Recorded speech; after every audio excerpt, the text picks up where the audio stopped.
Standing in Denver International Airport, I stared at my phone with trembling fingers.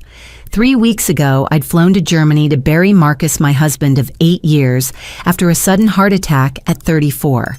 Now exhausted and grief-stricken, I typed into our family group chat, "Flight lands at 5 p.m. Can someone pick me up?" The response came instantly from my brother Jake. "We're busy. Try Uber." Mom added, "Why didn't you plan better?" I typed back, "No worries," and turned off my phone, feeling utterly alone. The baggage carousel circled endlessly as I waited for my lone suitcase, my mind drifting back to 2 days ago in Frankfurt. The mahogany conference table had gleamed under fluorescent lights as Herr Zimmerman, Marcus's family lawyer, spread documents before me with practiced precision. "Frau Morrison," he'd said in accented English, adjusting his wire-rimmed glasses, "your husband's grandfather passed away 6 months ago, leaving the entire Steinberg shipping enterprise to Marcus as the sole heir. Marcus never mentioned this." I shook my head numbly. Marcus had always been private about his German family, mentioning only that they'd had a falling out when he moved to America. We lived modestly in our Denver suburb, both working regular jobs, saving carefully for the future we'd never have. The company valuation stands at 12 million euros, approximately $13 million. Herr Zimmerman continued sliding papers across the table. Additionally, there is a life insurance policy Marcus purchased 3 years ago, naming you as sole beneficiary for $5 million. My coffee cup rattled against its saucer. $18 million. While I'd been planning Marcus's funeral with a $10,000 budget, worried about covering costs, I'd been sitting on a fortune I never knew existed. "There's more," the lawyer added gently, perhaps recognizing my shock. "We found regular transfers from Marcus's private account to a property in Colorado. The mortgage payments for a house owned by," he consulted his notes, "David and Patricia Morrison. Your parents—" My throat constricted. For 3 years, my parents had bragged about Jake's success, how their golden boy helped them save their house from foreclosure. Every family dinner included toasts to Jake's generosity, while Marcus sat quietly beside me, smiling into his beer. $78,000 in total, Herr Zimmerman confirmed. Always transferred through intermediary accounts to remain anonymous. Your husband was quite insistent about the discretion. The baggage carousel jerked to life, breaking my reverie. My black suitcase appeared the same one Marcus had helped me pack for what was supposed to be our anniversary trip to Munich. Instead, I'd used it to carry a black dress and funeral documents. Grabbing the handle, I wheeled it through the terminal, past families reuniting with joy I could no longer feel. The automatic doors opened to Denver's crisp February air, where the taxi line stretched endlessly. As I joined the queue, my phone buzzed with a notification I'd missed while it was off. Emma, my younger sister, had posted on Instagram, "Family dinner tonight. Jake's treating us to celebrate his new charity milestone. Love having a brother who gives back." The photo showed my parents, Jake and Emma, at Romano's, the Italian place that required reservations weeks in advance. Mom wore the pearl necklace I'd given her last Christmas. Dad raised a glass of wine. Jake's arm draped around his girlfriend Melissa, his Rolex catching the light. They hadn't just declined to pick me up, they'd forgotten I existed entirely. A taxi pulled forward and the driver, a middle-aged man with kind eyes, helped with my suitcase. Where to miss? I almost gave my apartment address, then hesitated. Home meant an empty bed, Marcus's coffee mug still in the dishwasher, his reading glasses on the nightstand.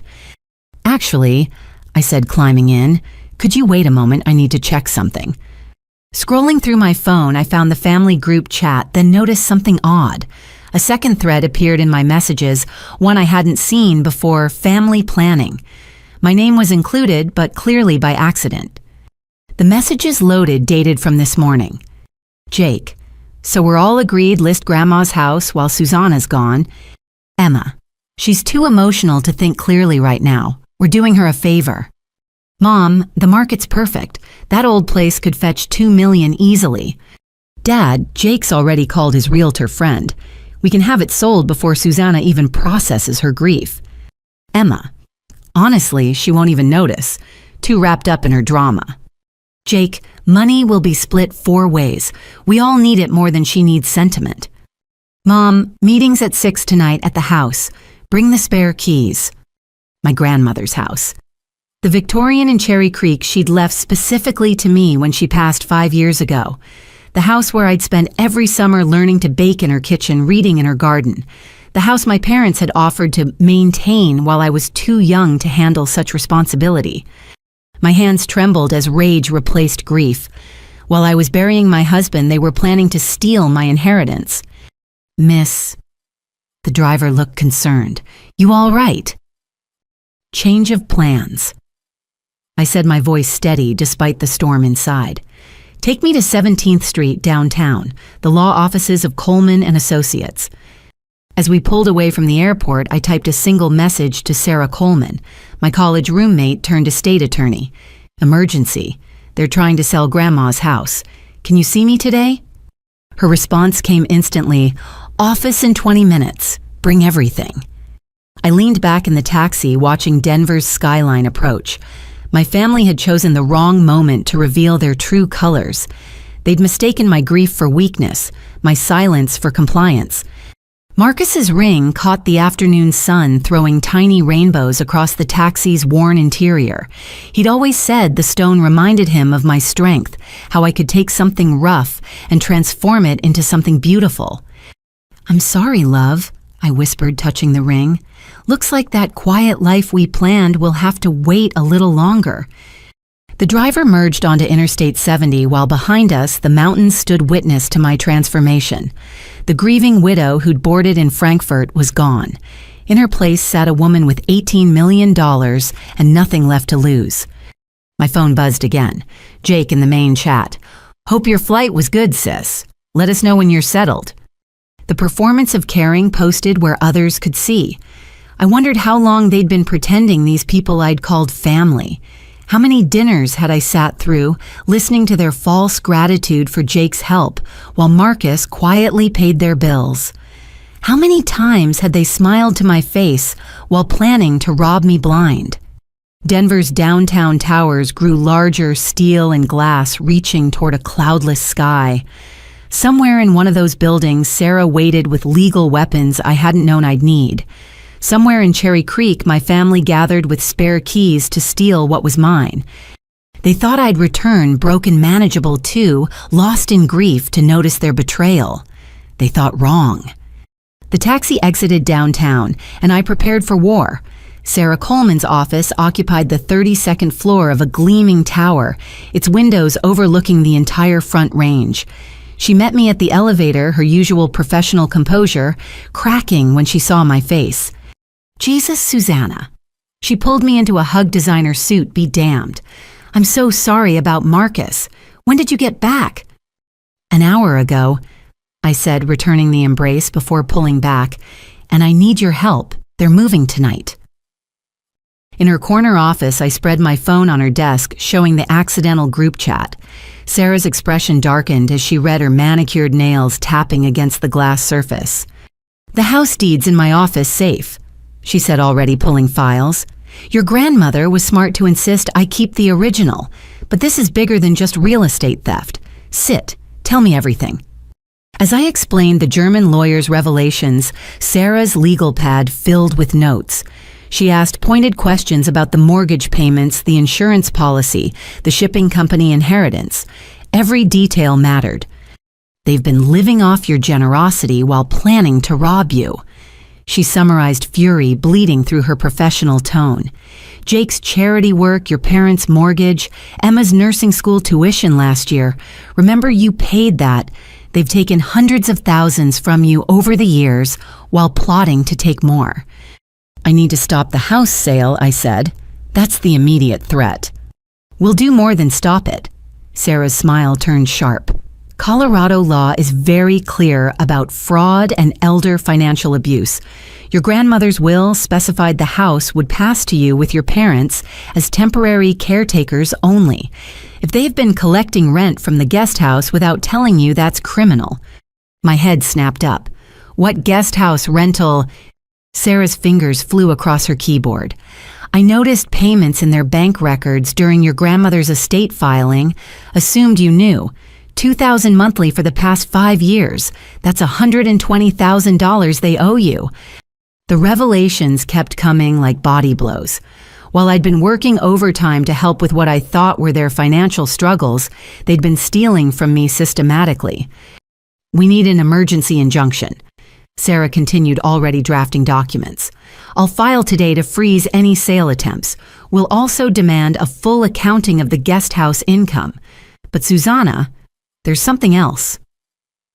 She pulled up financial databases cross-referencing names. Your brother's charity, Homes for Heroes. When did he start that? 3 years ago. He was so proud helping homeless veterans find housing. I remembered the launch party, how I'd written the first donation check. Why? Because charities require public financial disclosures. Sarah turned her monitor toward me. Look at these numbers. 2.3 million raised last year. Only 40,000 spent on actual housing. Where's the rest?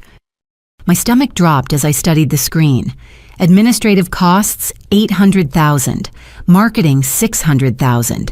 Salary for Executive Director Jake Morrison, $350,000. The math painted an ugly picture. He's barely helping anyone, I whispered. Those veterans at his fundraisers, their stories. Window dressing, Sarah confirmed grimly. This is criminal fraud, Susanna. Federal level.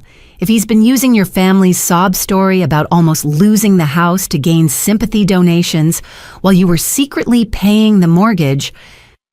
The pieces clicked together with sickening clarity. Jake's sudden wealth, the new Mercedes, the downtown condo, his insistence on handling the family finances, all funded by exploiting veterans while his sister unknowingly bankrolled his lies. My phone vibrated. Emma again this time, a direct message.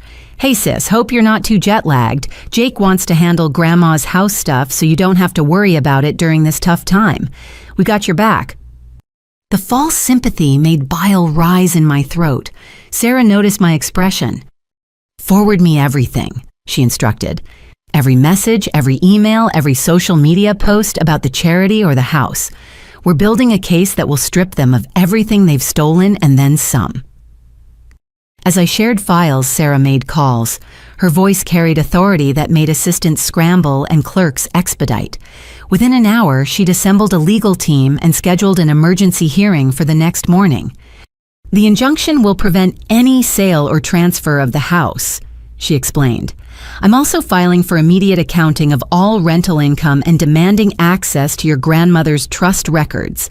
You mentioned she left a trust for you, supposedly depleted, I said bitterly. Mom told me 2 years ago it was empty bad investments. Sarah's laugh held no humor. Trusts don't just evaporate. We'll subpoena those records too. In the meantime, I suggest you let them think their plan is working. Don't confront them yet. Let them dig their own grave deeper. Exactly. Document everything. If they're bold enough to plan this while you're at your husband's funeral, imagine what else they've done that you don't know about. She handed me a business card.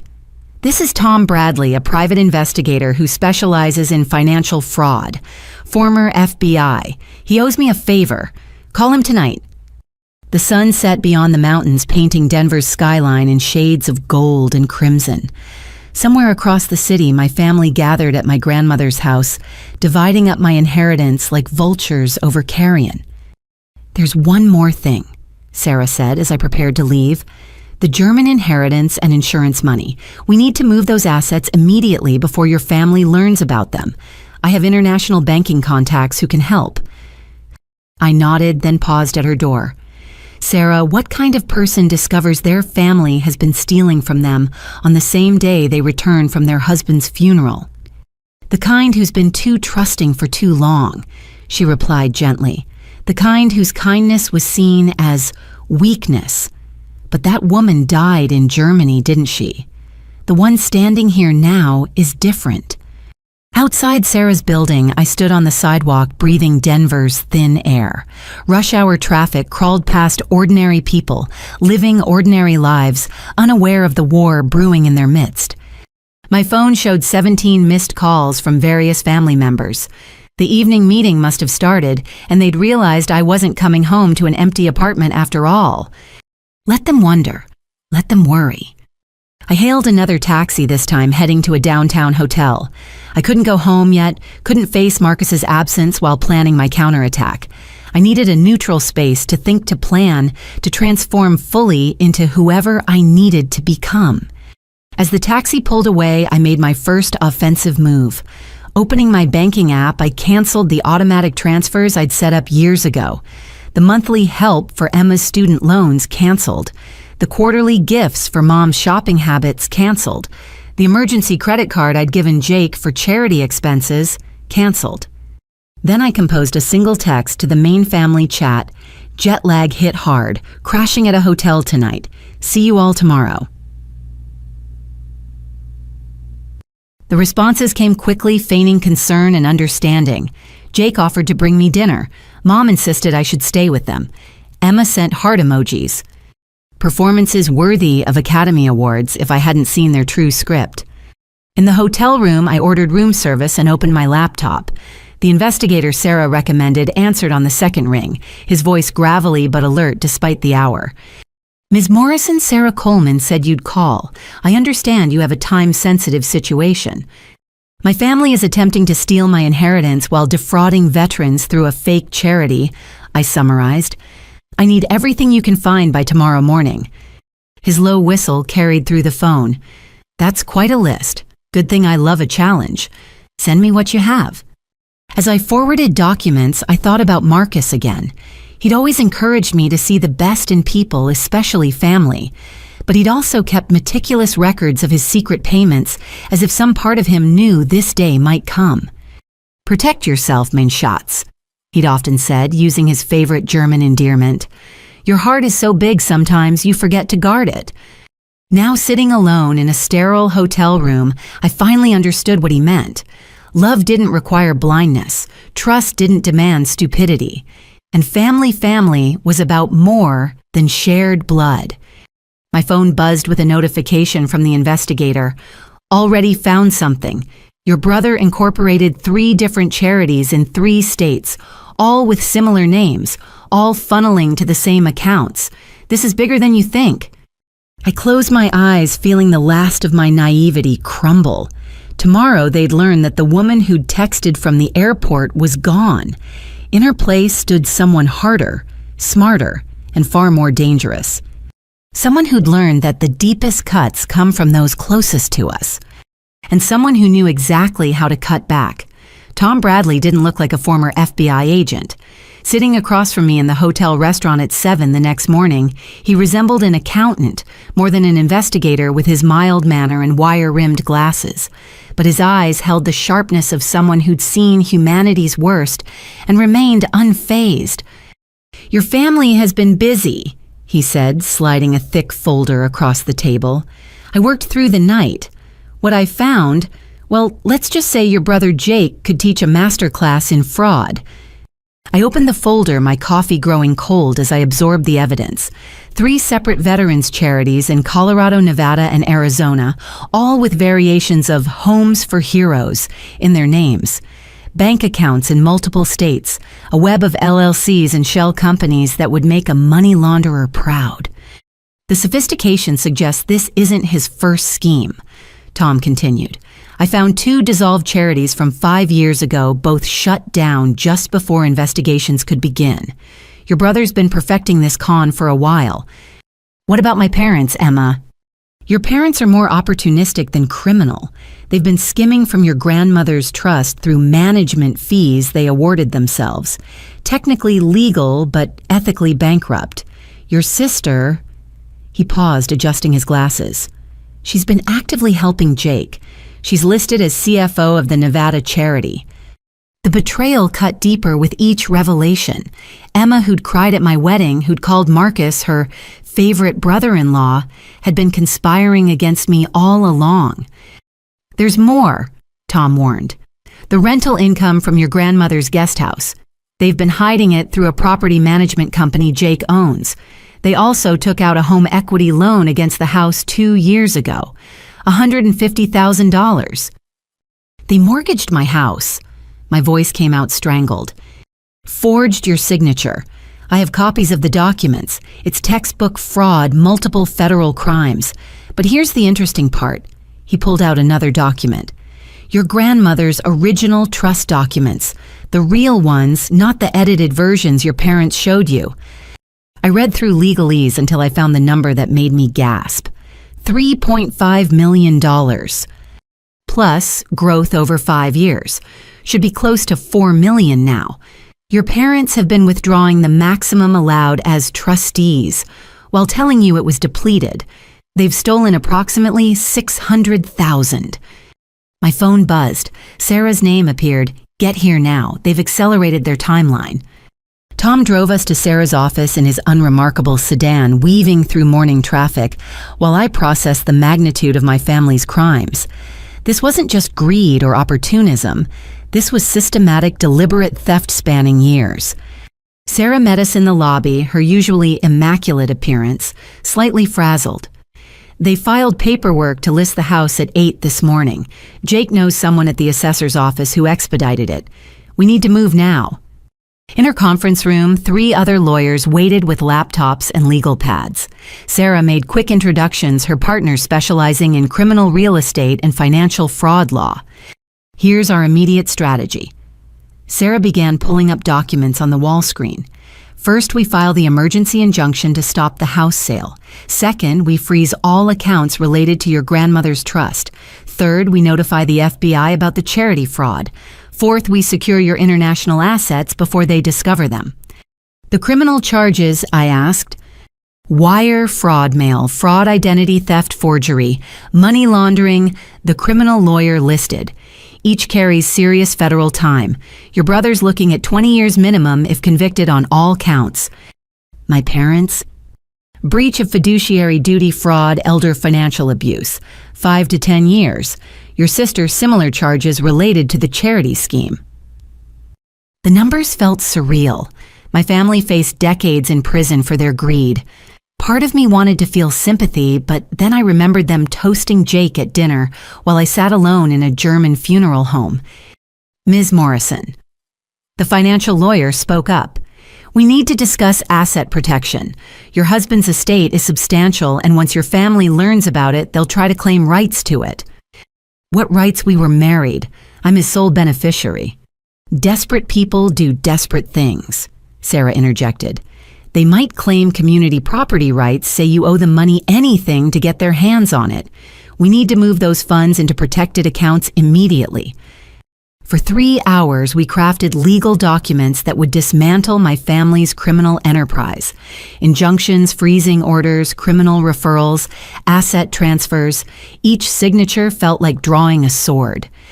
There's one more thing, Tom Bradley said as we wrapped up. I did some digging into your husband's death. The room froze. What do you mean? I asked carefully. Just being thorough. His heart attack happened during a business trip, right? Meeting with lawyers about his grandfather's estate. I nodded, not trusting my voice. Your brother flew to Frankfurt 2 weeks before Marcus died. Used the charity credit card. Want to guess what he was doing there? My blood turned to ice. No. I'm not suggesting murder, Tom clarified quickly. But Jake definitely knew about the inheritance before Marcus died. He met with people claiming to represent American beneficiaries. He was trying to contest the will. Sarah's face went pale. If Jake knew about the inheritance and Marcus died before it could be transferred, it would go to his widow. I finished. And if I was too grief-stricken to handle financial matters, who would my family suggest manage it for me? The full scope of their planning revealed itself like a photograph developing in slow motion. Even if Jake hadn't caused Marcus's death, he'd certainly been prepared to profit from it. We file everything today, Sarah declared. Every charge, every injunction, every freeze order. Tom, can you have your FBI contacts ready? Already called them. They're very interested in the veterans angle. defrauding those who served crosses a line even for Financial Crimes Division. As the lawyers prepared final documents, I excused myself to the bathroom. In the mirror, a stranger stared back. Hollow eyes, pale skin, grief and rage warring for dominance. I splashed cold water on my face, trying to reconcile who I'd been with, who I was becoming. My phone showed 53 missed calls from family members. The house listing must have hit a snag. Their panic was palpable through the digital silence. A text from Jake appeared. "Susanna, where are you? We need to talk about Grandma's house." Some confusion at the assessor's office. Then Mom, "Sweetheart, please call. There's been a misunderstanding about the house paperwork." "Emma, sis, some lawyers are saying weird things. What's going on?" They knew something was wrong, but not how wrong, not yet. I returned to find Sarah on the phone with a judge. "Yes, Your Honor, given the evidence of ongoing fraud and the attempt to sell the property this morning, we believe immediate intervention is necessary." She hung up smiling grimly. "Emergency hearing in 2 hours. Judge Martinez. She doesn't take kindly to inheritance theft." "What do I need to do?" I asked. "Show up, tell the truth, and let us handle the rest. Oh, and you might want to turn off your phone. Once the freeze orders hit their accounts, things will get ugly." Tom Bradley stood to leave, pausing at the door. "Ms. Morrison, I'm sorry for everything you're going through, but if it helps, your husband kept those payment records for a reason. He was protecting you even then." After he left, I sat with Sarah as she made more calls. FBI agents would visit Jake's office that afternoon. Account freezes would begin within hours. By evening, my family's house of cards would be rubble. "You can still back out," Sarah offered quietly. "We could negotiate, maybe avoid criminal charges in exchange for restitution." I thought about Marcus dying alone in Frankfurt while trying to secure our future. I thought about the veterans Jake had cheated, the trust money my parents had stolen, the years of lies I'd swallowed. "No," I said firmly. "They made their choices. Now they can face the consequences." Sarah squeezed my hand. "Then let's go to war." As we gathered our files for court, my phone rang one last time. Jake's girlfriend, Melissa. I almost didn't answer, but curiosity won. "Susanna." Her voice sounded strange, frightened. "I'm at Jake's office. There are federal agents here. They're taking computers, boxing up files. What's happening?" "The truth," I replied simply. "Finally, the truth." I hung up and turned off my phone. The battle was joined and there would be no retreat. In the elevator down to the parking garage, Sarah reviewed our strategy once more. The opening salvo would be the emergency injunction, but that was just the beginning. By the time we were done, every crime would be exposed, every theft repaid, every lie revealed. Justice for Marcus, justice for the veterans, justice for the grandmother whose trust had been violated. And yes, justice for the woman who'd stood alone in an airport, abandoned by those who should have loved her most. The war had begun, and I intended to win.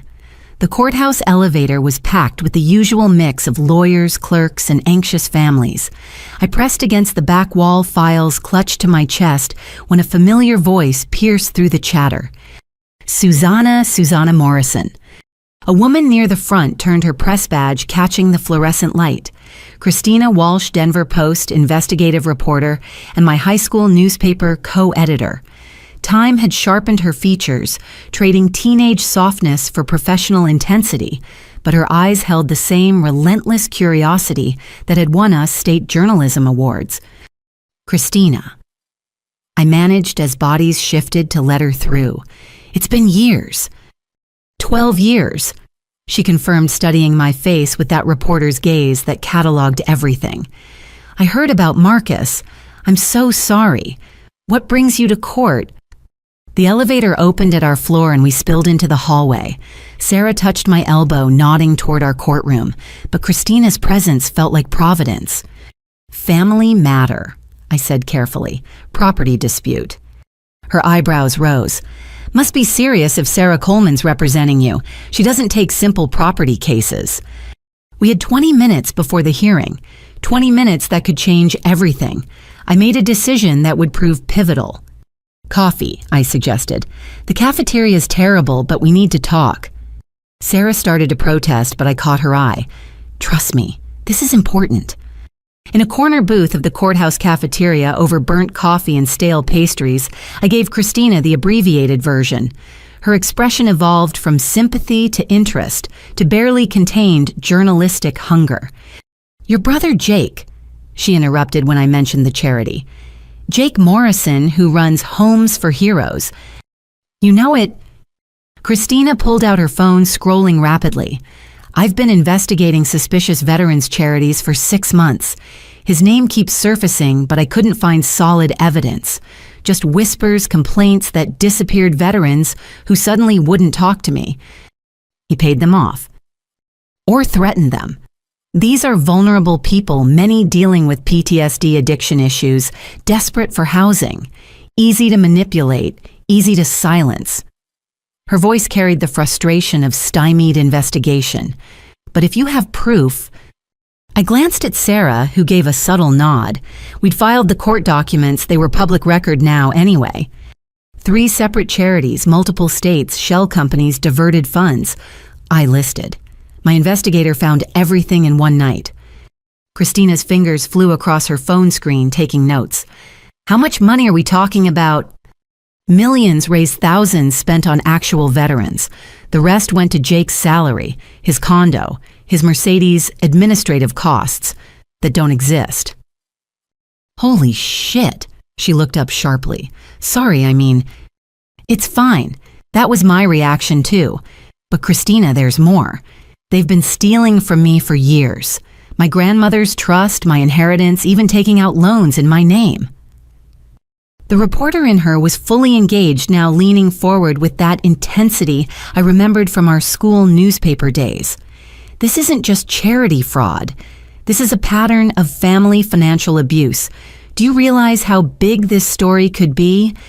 FBI's already at Jake's office, I added. Asset freezes are hitting their accounts as we speak. Christina stood abruptly. I need to make calls. My editor, my photographer, our legal team. Susanna, if even half of this is documented, this story could help dozens of veterans who've been scammed, maybe hundreds. That's why I'm telling you, I admitted. It's not about revenge, it's about stopping them from hurting anyone else. She paused, journalist mask slipping to reveal the friend I'd once known. No, it's definitely also about revenge. And you know what? Good for you. Text me your contact info. After your hearing, we need to sit down properly. I want everything. As she rushed off, Sarah checked her watch. 5 minutes. That was either brilliant or dangerous. Why not both? I replied, finishing the terrible coffee. They wanted to destroy me quietly behind closed doors. Let's see how they handle public scrutiny. The courtroom was smaller than expected, with worn wooden benches and flickering overhead lights. Judge Martinez presided from her bench like an irritated eagle reading through our filed documents with occasional sharp glances over her glasses. Counselor Coleman, she began without preamble. You're alleging fraud, forgery, breach of fiduciary duty, and about 12 other crimes. This is quite the family reunion. Sarah stood smoothly. Your Honor, the evidence speaks for itself. The respondents have attempted to sell property belonging solely to my client while she was attending her husband's funeral in Germany. They've also systematically drained a trust fund left by my client's grandmother, telling my client it was depleted while withdrawing hundreds of thousands for themselves. I see the account statements, Judge Martinez murmured, flipping pages, and this morning's attempted listing of the Cherry Creek property. Rather aggressive timing, wouldn't you say? The courtroom door burst open. Jake stormed in his usual polished appearance, disheveled tie askew. Mom and Dad followed with Emma trailing behind. Their lawyer, looking harried, apologized to the judge while trying to organize his files. Your Honor. Jake's lawyer began, this is all a misunderstanding. Family miscommunication during a difficult time. Miscommunication. Judge Martinez held up a document. This signature on a home equity loan. Is that supposed to be Ms. Morrison's? We believed we had verbal authorization. to forge her signature interesting legal theory counselor. Jake tried to catch my eye, his expression cycling between anger and desperation. I kept my gaze on the judge, channeling the steel spine Marcus always said I possessed, but rarely showed. Your Honor, Sarah continued, we're requesting immediate injunctive relief to prevent any sale or transfer of the property, freezing of all accounts related to the grandmother's trust, and a full forensic accounting of all transactions involving my client's assets. Judge Martinez studied us over her glasses. Ms. Morrison, do you have anything to add? I stood slowly, my voice steady despite the tremor in my hands. Your Honor, I buried my husband 5 days ago. Instead of grieving, I'm here defending myself against my own family's attempt to steal my inheritance. They've taken my trust, my money, my grandmother's final wishes, and tried to take my home while I was at Marcus's graveside. I just want what's rightfully mine and to ensure they can't do this to anyone else. Mom let out a theatrical sob. Emma reached for tissues. Jake's jaw clenched so tight I could hear his teeth grinding. Their performance might have worked on another judge, but Martinez had seen too many family feuds to be moved by crocodile tears. Motion granted, she declared. All assets in question are frozen pending full investigation. No property transfers, no account access, no disposal of assets. Furthermore, I'm referring this matter to the district attorney for potential criminal charges. She fixed Jake with a stare that could melt steel. Mr. Morrison, I suggest you retain criminal counsel. You're going to need it. This is ridiculous, Jake exploded. She's being vindictive. We're her family. Family doesn't forge signatures, Judge Martinez replied coldly. Family doesn't steal from trust funds, and family certainly doesn't attempt to sell someone's home while they're at their spouse's funeral. Counselor, control your client, or I'll add contempt charges. As Jake's lawyer whispered urgently in his ear, my phone buzzed with a text from Christina. Photographer's on his way to Jake's office. FBI's still there. This is front page material. We filed out of the courtroom in tense silence. In the hallway, Jake cornered me, his facade finally cracking completely. You have no idea what you've done, he hissed close enough that I could smell his expensive cologne mixed with fear sweat. The charity has obligations contracts. You're going to ruin everything. No, Jake, I replied calmly. You ruined everything when you decided to steal from veterans, when you decided to steal from me, when you forgot that family means protecting each other, not preying on each other. Don't be so dramatic, Emma interjected her nurse's scrubs, making her look deceptively innocent. We were trying to help you. You're obviously not thinking clearly. Clear enough to catch you all in federal crimes, I countered. By the way, the FBI should be visiting your office too, Emma. Something about being CFO of a fraudulent charity in Nevada. Her face drained of color. Mom clutched Dad's arm, finally understanding this wasn't a family squabble they could smooth over with guilt trips and false tears. Susanna, sweetheart. Mom tried one last manipulation. Think about what you're doing. Think about our reputation, our standing in the community. I am thinking about it, I assured her. Every time a veteran comes forward about being scammed, every time someone Googles our family name, every time you look at yourselves in the mirror and remember that you tried to rob your daughter while she was burying her husband. Sarah touched my arm. We need to go. Tom Bradley's waiting with more information. As we walked away, I heard Jake on his phone, voice rising in panic. What do you mean the accounts are frozen? All of them. That's impossible. Outside the courthouse, Denver's noon sun felt cleansing after the fluorescent tomb of legal proceedings. Christina waited by a news van, her photographer already setting up equipment. Still willing to talk? She asked. I thought about the veterans Jake had cheated, the trust money stolen the family who'd betrayed me so thoroughly. Then I thought about Marcus, who'd believed in justice and truth even when it hurt. Everything I promised. On the record. Every detail, every document, every crime. As we arranged to meet that afternoon, my phone rang. Unknown German number. I answered cautiously. Frau Morrison. "This is Herr Zimmerman. I have urgent news about your husband's estate. It seems someone has been making inquiries suggesting the will might be contested. A Mr. Jake Morrison claims to be representing family interests." My brother's reach extended even to Frankfurt, but he'd moved too late. The war wasn't just joined now, it was spreading across continents. "Mr. Zimmerman," I said clearly, "Jake Morrison has no authority to represent me or any family interests. In fact, he's currently under federal investigation for fraud. Please document any contact from him and forward it to my attorney." As I hung up, Sarah smiled grimly. "He just added international wire fraud to his charges. Your brother really doesn't know when to stop digging, does he?" None of them do, I realized. They've been getting away with it for so long they can't imagine consequences. But consequences were coming swift and merciless as an avalanche. The investigation that started with a text from an airport was about to bury them all. And I was just getting started. Christina Walsh's investigative team had commandeered a conference room at the Denver Post, transforming it into what looked like a detective's incident board.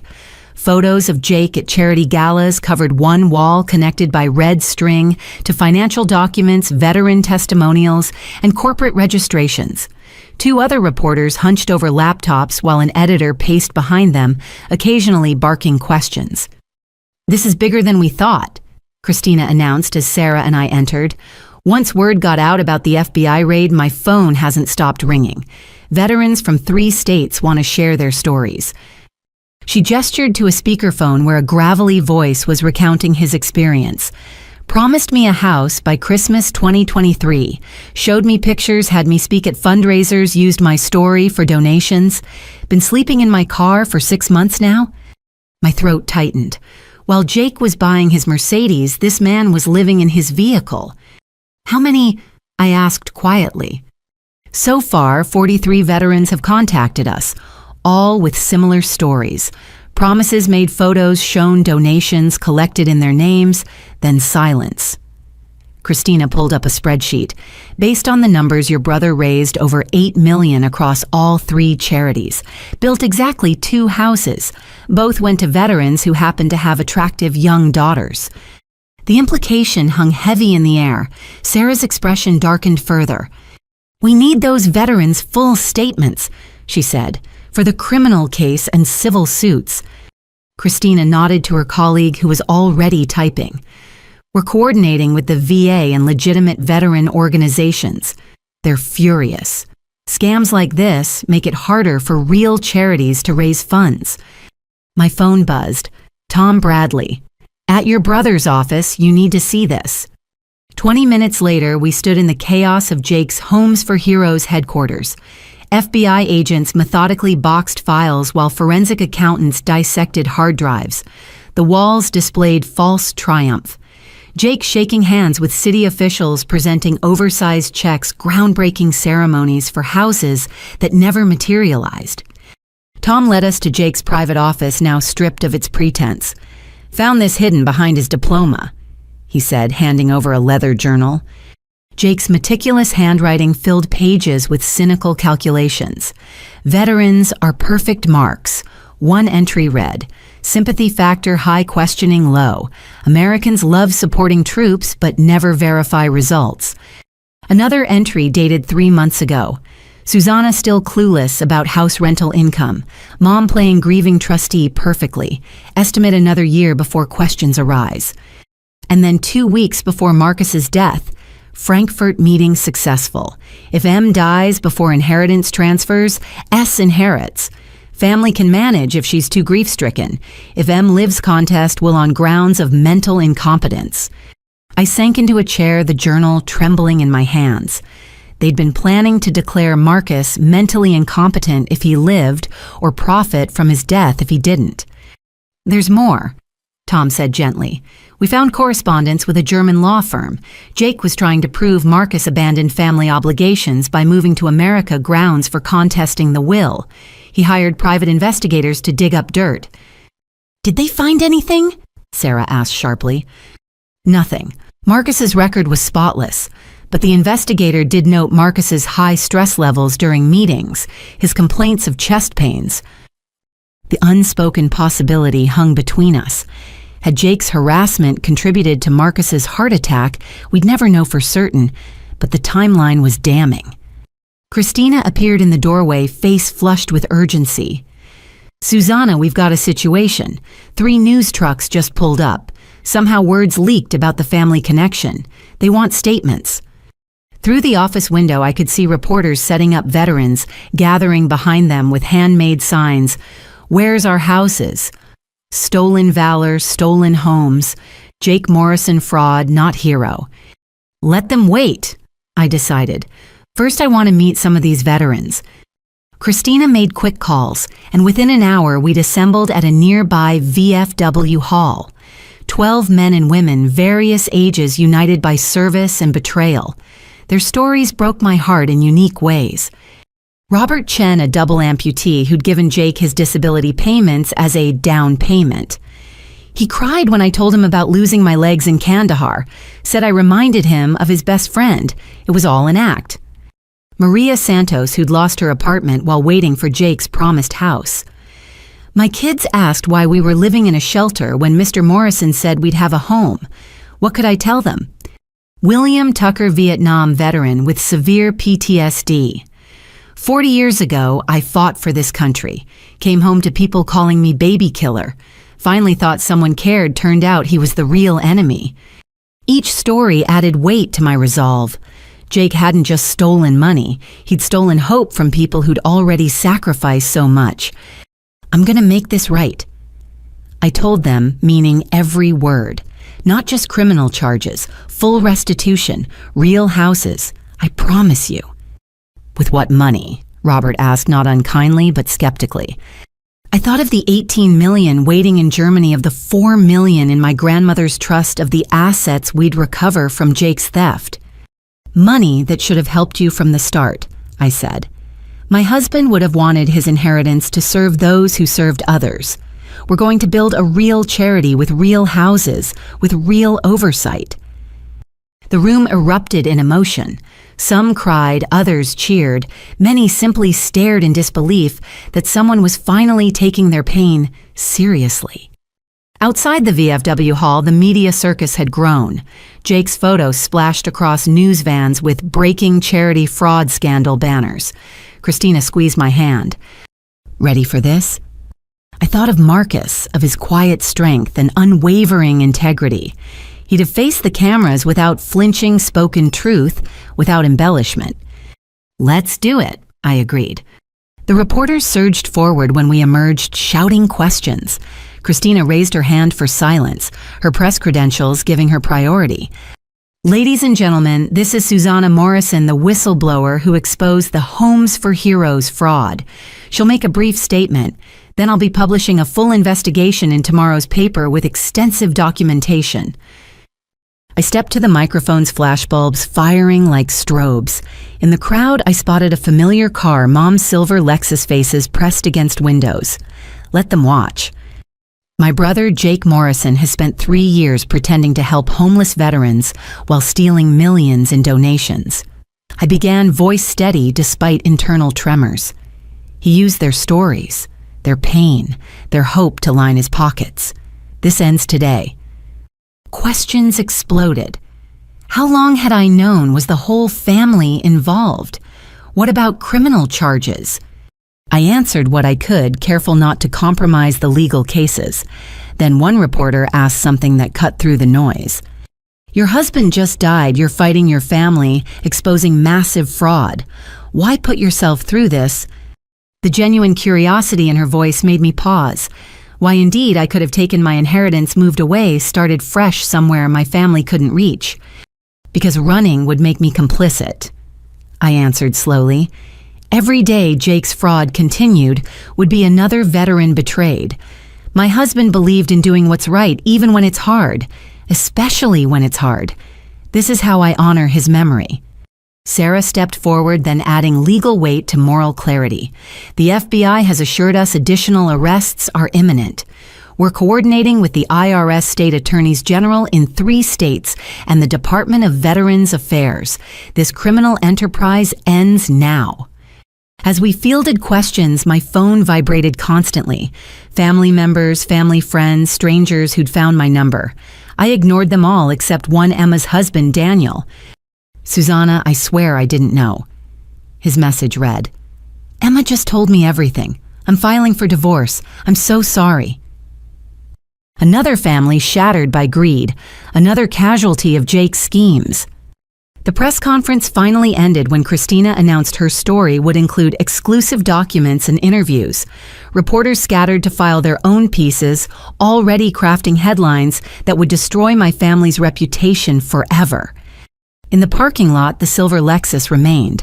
As I approached my Uber, Mom emerged, mascara streaking her cheeks in black rivers. "How could you?" she wailed. "On the news for everyone to see, you've ruined us." "No, Mom," I corrected quietly. "You ruined yourselves. I just stopped hiding it." "Family doesn't do this to family," she screamed loud enough for lingering reporters to turn. "Family doesn't steal from family," I countered. "Family doesn't abandon family at airports after funerals. Family doesn't forge signatures or drain trust funds or exploit veterans. You stopped being my family the moment you chose greed over love." Dad emerged then, looking older than I'd ever seen him. "Susanna, please. We can work this out privately. Call off the lawyers, the press. We'll make restitution." "With what money?" I asked. "The funds you stole from my trust, the equity you illegally borrowed against my house, or were you planning to steal more from other victims?" "You always were too sensitive," Emma spat from the back seat. "Just like with Marcus, making everything dramatic." That snapped something in me. "Don't you dare speak his name. He paid your student loans while you called him that foreign gold digger behind his back. He kept our parents housed while you all planned to rob me blind. He was more family than any of you." A news photographer lingering nearby captured the confrontation. Tomorrow's front page would show my family's real faces twisted with rage and entitlement caught in their own web of lies. "The FBI wants to interview all of you tomorrow," I informed them coolly. "I suggest you bring lawyers, good ones. You're going to need them." As my Uber pulled up, Jake's Mercedes screeched into the lot. He jumped out, designer suit replaced by jeans and a baseball cap, trying to look inconspicuous. The remaining reporters immediately swarmed him. "Mr. Morrison, is it true you stole millions from veterans? How do you respond to 43 victims coming forward? Did you forge your sister's signature on loan documents?" He pushed through them, reaching our family huddle just as I closed the Uber door. Through the window, I watched him gesturing wildly, Mom sobbing harder, Emma and Dad joining what looked like a heated argument about blame and consequences. "Where to?" the driver asked. "Downtown Marriott." I decided. Another night in a hotel, but home still felt too empty without Marcus. As we drove away, I pulled up the photo Christina had shown me earlier. Marcus at our wedding, handsome in his dark suit, smiling at me like I was his whole world. Below it, she'd added a caption for tomorrow's story. "Marcus Morrison, the quiet philanthropist whose death exposed a family's criminal empire." "I did it, my love," I whispered to the photo. "They'll never hurt anyone again." My phone lit up with a message from Herr Zimmerman. "Wire transfer complete. All funds secured in protected accounts. Your husband would be proud." $18 million. More than enough to build real houses for every veteran Jake had cheated. More than enough to ensure my family never recovered from their greed. Justice was coming swift and thorough as Marcus would have wanted. The woman who'd landed in Denver just yesterday was gone, transformed by betrayal into something harder and infinitely more dangerous, a widow with nothing left to lose and everything to set right. Tomorrow, Christina's story would hit newsstands. Tonight, federal agents were preparing additional warrants. And somewhere in Denver, 43 veterans would sleep knowing someone finally fought for them. The war wasn't over, but the tide had turned decisively. My family had awakened something they couldn't fight: truth, backed by evidence fury, tempered by justice and the resources to see it through to the bitter end. Dawn painted the Denver skyline in shades of rose and gold as I met Sarah outside my grandmother's Victorian mansion in Cherry Creek. The house stood like a grand dame among newer constructions, its wraparound porch and gingerbread trim maintaining dignity despite years of my family's neglect. Police cruisers flanked Sarah's BMW, their presence both reassuring and surreal. "Ready for this?" Sarah asked, handing me copies of the court orders. "The officers will ensure compliance, but technically we're just documenting what's there." I nodded, key trembling in my hand. I hadn't been inside since Mom had insisted on managing the property 5 years ago. The familiar scent of lavender and old wood hit me as we entered, but something was wrong. The entryway, once graced by my grandmother's collection of depression glass, stood bare. "They've been selling things," I whispered, running my hand along an empty display shelf.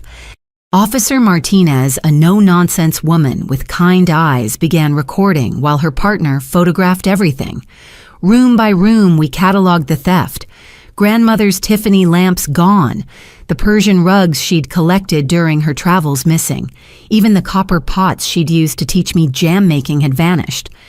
In what had been the library, we found boxes stacked to the ceiling. Sarah opened one, revealing my personal belongings, photo albums from my wedding, Marcus's books, even the quilt my grandmother made for my 16th birthday. "They were systematically erasing you," Sarah observed, photographing the evidence. "Look at this." A spreadsheet lay on the desk, itemizing my possessions with estimated values. Wedding dress designer, $3,000. Photo albums, vintage, $500. German books, first editions, check value. They'd been planning to sell my memories along with my house. A truck rumbled outside. Through the window, I saw Elite Moving Company on its side, Jake's Mercedes parked behind it. The confrontation I'd been dreading and anticipating in equal measure had arrived. "Stay calm," Sarah advised. "Let them dig themselves deeper." The front door burst open. Jake stormed in first, followed by 2 movers, then my parents and Emma. They froze at the sight of uniforms. "What the hell is this?" Jake demanded. "We have every right to be here." Officer Martinez stepped forward. "Sir, we have a court order preventing any removal of property from these premises. I'll need you to step back." "This is our house," Mom shrieked, clutching a jewelry box I recognized as grandmother's. "We've maintained it for years." "Actually," I said quietly, "it's my house. Has been since grandmother died. You've just been stealing from it." Emma pushed past the movers, her nurse's scrubs making her look deceptively innocent. "Don't be ridiculous, Susanna. We're family. What's yours is ours." "Is that why you were cataloging my wedding dress for sale?" I held up the spreadsheet. "Or why my personal belongings are boxed up like garbage?" Dad, usually the quiet one, found his voice. "You abandoned this place off playing house with that foreigner while we handled everything." "Handled." I laughed, but it came out sharp. "You mean collected rent I never saw, took out loans against it, sold grandmother's antiques." Sarah stepped in all professional ice. "Officers, please note the moving truck and presence of all parties named in the restraining order. Also document that jewelry box Mrs. Morrison is holding. It's listed in the estate inventory as missing." Mom clutched the box tighter. "This was my mother's. I have every right." "Your mother left it to Susanna specifically," Sarah interrupted, producing documents. "Along with its contents, a pearl necklace, diamond earrings, and several vintage brooches. Current estimated value, $40,000. "You're not taking Mom's jewelry." Emma lunged forward, but Officer Martinez's partner blocked her path. "Ma'am, I need you to calm down," he said firmly. Jake tried a different approach, his salesman smile flickering to life. "Susanna, let's discuss this rationally. The movers are already here, costs money to send them back. How about we sit down, work out a fair arrangement?" "Fair." I walked to the boxes containing my life. "Was it fair when you used my social security number for fraud? When you stole from veterans in my name? When you planned to sell my home while I was burying my husband?" His mask slipped. "You always were Daddy's little princess. Had to have everything your way. Well, guess what? The real world doesn't care about your feelings." "No," I agreed. "It cares about evidence like this." I pulled out a folder Sarah had prepared copies of forged signatures, fraudulent loans, stolen rental income, embezzled trust funds.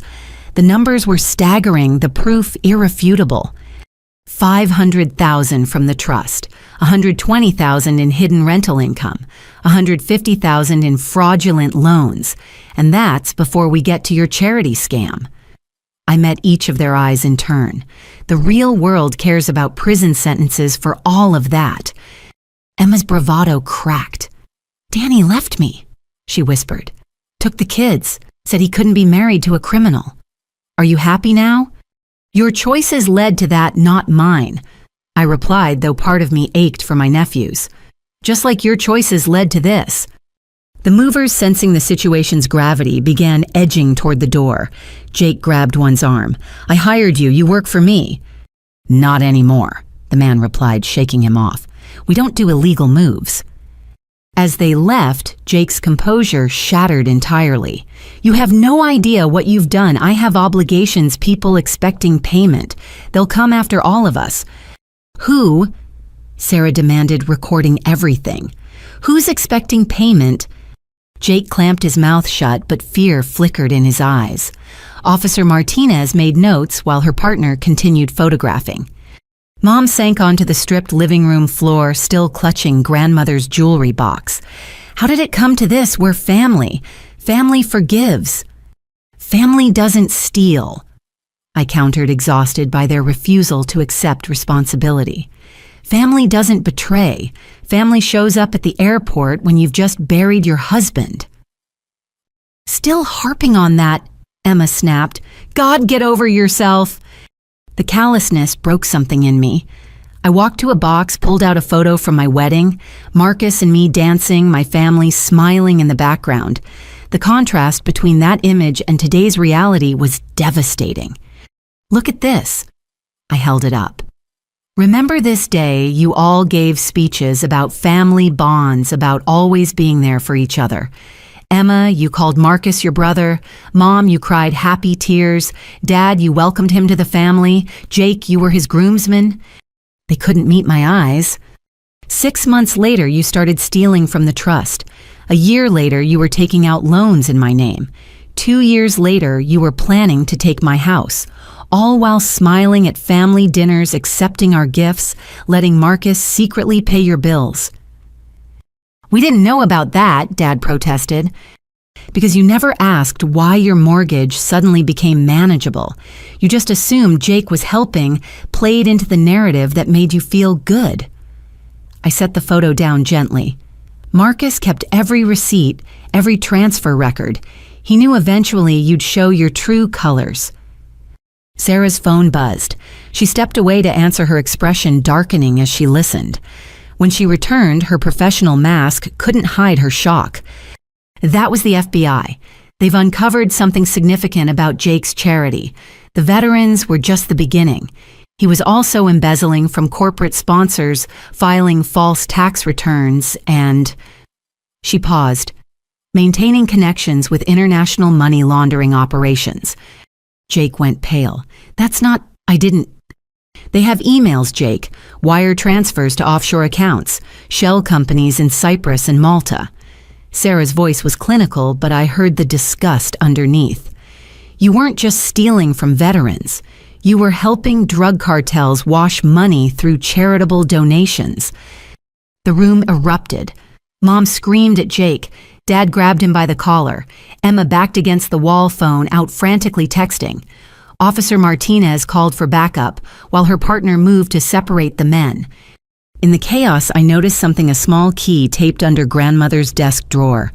My heart racing, I retrieved it, recognizing the number engraved on it. Safety Deposit Box 447 at Wells Fargo, the bank where grandmother had kept her most precious items. Sarah saw me pocket the key but said nothing. We'd investigate later after this disaster was contained. More officers arrived, followed inevitably by news vans. Christina Walsh emerged from one, her photographer already rolling. The family confrontation at the Victorian mansion would make perfect visuals for the evening news. Ms. Morrison. Jake's lawyer appeared breathless and disheveled. "Don't say anything, this is all circumstantial." "Circumstantial?" Sarah laughed harshly. "Your client's looking at RICO charges now. Money laundering for drug cartels through a veterans charity that's life in federal prison." Jake broke free from Dad's grip, desperation making him reckless. He lunged at me, fingers reaching for my throat. "This is your fault if you just played along." Officer Martinez took him down, hard cuffs clicking into place as he writhed on grandmother's hardwood floors. "Jake Morrison, you're under arrest for assault violation of a restraining order and whatever else the FBI wants to add." As they hauled him away, he screamed threats and obscenities that would play poorly on the evening news. Mom sobbed theatrically while Emma live-streamed everything on social media, still trying to control the narrative. "My followers need to know the truth," she declared to her phone. "My sister destroyed our family over money." The irony was lost on her, but not on the thousands of commenters already calling her out. The court of public opinion had rendered its verdict swiftly. Dad approached me one last time, looking broken. "Your grandmother would be ashamed," he said quietly. Family was everything to her. "You're right," I agreed, "which is why she'd be ashamed of you. You turned her house into a crime scene, her trust into a piggy bank, her granddaughter into a victim. She valued family, but she also valued integrity. You have neither." Sarah guided me out as more law enforcement arrived. The house would be sealed for evidence, its contents cataloged, its secrets exposed. But at least it was mine, again wounded, but still standing. In the yard, I paused at grandmother's rose garden, now overgrown and neglected. She taught me to tend these bushes, to cut away the dead growth so new blooms could flourish. "We'll restore it," Sarah promised, understanding without explanation. The house, the garden, all of it. Make it what she intended. As we drove away, I fingered the safety deposit key. Whatever grandmother had hidden, she'd trusted me to find it when the time was right. Today felt like that time. Behind us, news cameras captured my family's complete disgrace. By evening, Jake's arrest would lead every broadcast, complete with footage of him attacking me in our grandmother's home. Mom and Emma's social media meltdowns would go viral. Dad's business partners would distance themselves from the scandal. They'd wanted to erase me from the family narrative. Instead, they'd written themselves out of it entirely, leaving me as the sole author of what came next. The Wells Fargo branch manager met us at 9 sharp the next morning, his usual corporate smile faltering as he recognized me from the news coverage. Everyone in Denver now knew the Morrison family scandal, and Thomas Chen had the unfortunate distinction of being the banker who'd processed some of Jake's fraudulent applications. "Ms. Morrison," he said carefully, "I want to assure you that the bank is fully cooperating with authorities regarding your brother's activities." "I'm not here about Jake," I replied, producing the safety deposit key. "I'm here about box 447. His expression shifted to confusion. "That box? It's been paid up for 20 years in advance. Your grandmother was very specific about access protocols." Sarah leaned forward. "What protocols?" Thomas led us to a private office, typing rapidly on his computer. The box could only be accessed by Susanna Morrison after the death of Patricia Morrison, or interesting, in the event of family emergency requiring protection of assets. Your grandmother added that clause 3 years ago. 3 years ago, when Jake started his charity, when the stealing began in earnest. Somehow grandmother had known. In the vault's sterile silence, Thomas used his master key alongside mine. The large box slid open, revealing contents that made us all gasp. Stacks of documents, photographs, and at the very top, a sealed envelope addressed to me in grandmother's flowing script. Back in the private office, I opened the letter with trembling hands. "My dearest Susanna, if you're reading this, then my fears have come true, and your family has shown their worst selves. I've watched the signs for years. Jake's easy lies, your mother's greed disguised as concern, your father's weakness, Emma's jealousy of your kind heart. I've prepared evidence they don't know exists. Every Thanksgiving I recorded our dinners. Not for memories, but for proof. They speak freely after wine, forgetting that an old woman might be sharper than she appears. The USB drives contain 8 years of recordings. The documents prove their thefts began long before I died. The photographs, well, Jake wasn't as careful as he thought during his visits to check on me. There's also something else, something I never told anyone, not even you. Your grandfather didn't just leave me the house. He left a second trust, one I kept secret because I knew your parents would devour it like locusts. The account information is enclosed. Fight them, my darling. Not for revenge, but for justice. For every vulnerable person they might hurt next. Your Marcus understood this. We spoke at your wedding. He promised to protect you when I no longer could. Honor his memory by protecting yourself. All my love, grandmother. Sarah grabbed the USB drives while I processed the letter. Thomas excused himself as we began reviewing recordings on Sarah's laptop. What we heard exceeded our worst expectations.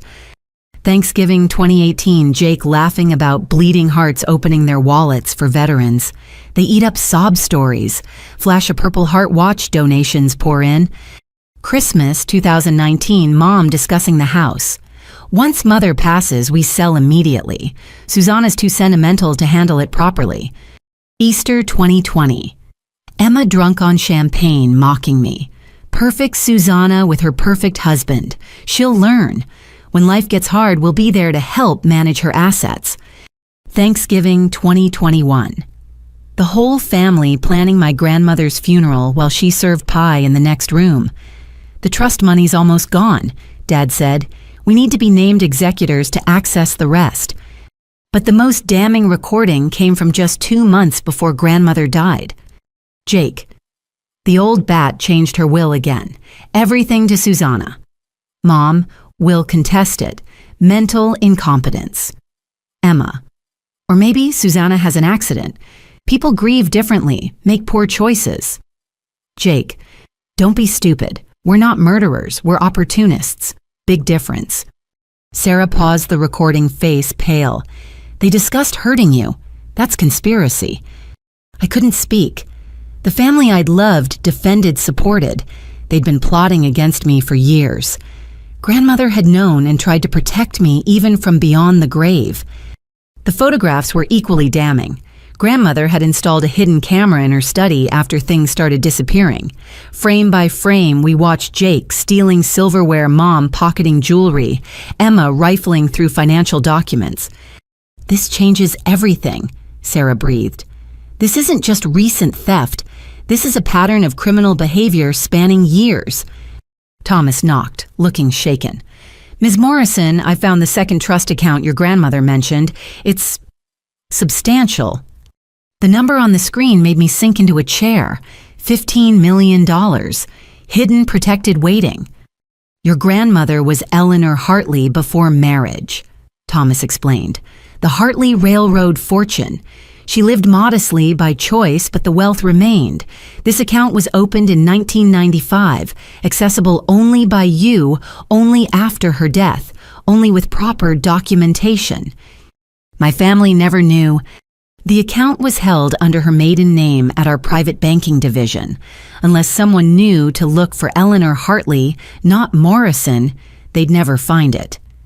Grandmother had protected me with more than recordings. She'd ensured I'd have resources to fight back, to rebuild, to help others. Combined with Marcus's inheritance, I now controlled over $30 million. We need to move fast, Sarah said, mind already racing. Before your family discovers this, we file additional charges. The recordings prove conspiracy, premeditation, ongoing criminal enterprise. This isn't just fraud anymore. It's organized crime. My phone buzzed. Christina Walsh. You need to see the news now. The bank's television showed Jake being transferred to federal custody, shackled and orange jumpsuited. But that wasn't the shocking part. A reporter was interviewing someone I recognized, Robert Chen, the double amputee veteran. Ms. Morrison called an hour ago. He was saying, tears streaming down his weathered face. Said she's buying me a house. Cash. No strings, no charity bureaucracy, just a home. After 3 years of broken promises, someone's actually helping. Christina appeared on screen next. We've confirmed that Susanna Morrison has already purchased 2 homes for veterans scammed by her brother's charity. Sources indicate she plans to help all 43 victims using her late husband's inheritance to right her family's wrongs. I hadn't told anyone except Robert and Maria the 2 most desperate cases, but word had spread hope traveling faster than light among people who'd forgotten what it felt like. "When did you do this?" Sarah asked softly. "Last night. I couldn't sleep thinking about them in shelters while my family lived in luxury. Marcus's German lawyers worked overnight to arrange the purchases." I met her eyes. It's what he would have done. Thomas cleared his throat. "If you're planning more purchases, we should discuss wealth management strategies. Charitable giving of this magnitude requires proper structure." "Not charity," I corrected. "Justice, restitution. My family stole from them. I'm paying it back with interest." As we prepared to leave with boxes of evidence, my phone rang. The display showed Federal Detention Center. "It's Jake," I told Sarah. "He's calling from jail." "Don't answer." But I did, switching to speaker so she could witness. Jake's voice, stripped of its usual polish, sounded raw and desperate. "Susanna, please, you have to help me. They're talking about 25 to life. Life, I have information you need about Mom and Dad, about Emma. I'll tell you everything if you drop the charges." "I'm not pressing charges, Jake. The federal government is. For money laundering, wire fraud, charity fraud, tax evasion, and about 15 other felonies. You don't understand." His voice cracked. "The people I was working with, the cartels, they'll kill me in prison. Please, I'm your brother. You stopped being my brother when you plotted to hurt me, when you stole from veterans, when you harassed my husband in Germany while his heart was failing." Silence then. "How do you know about Germany?"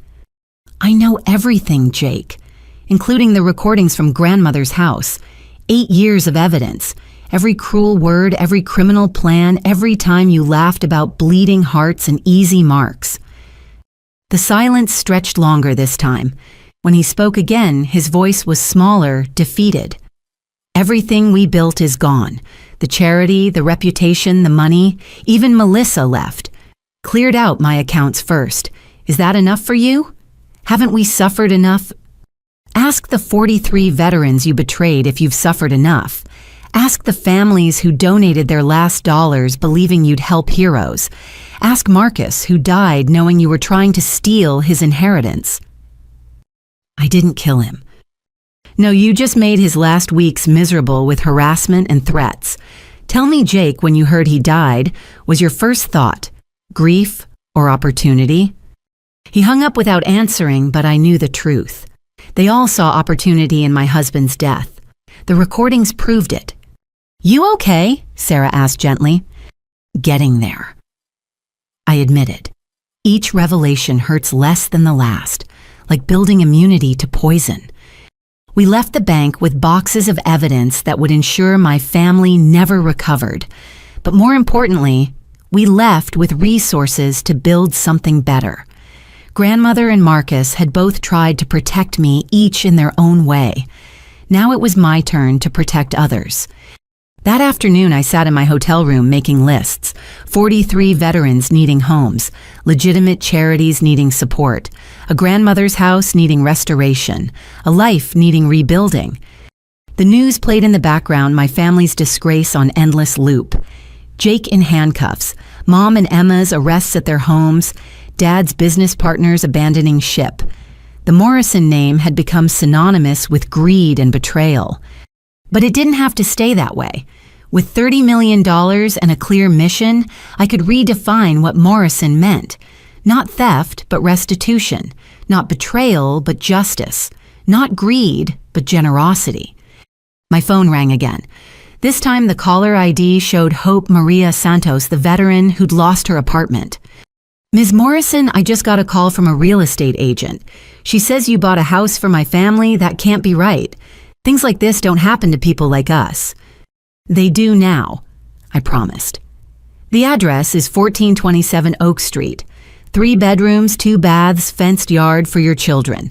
The keys are waiting at the property management office." Her sobs of joy were worth more than any inheritance.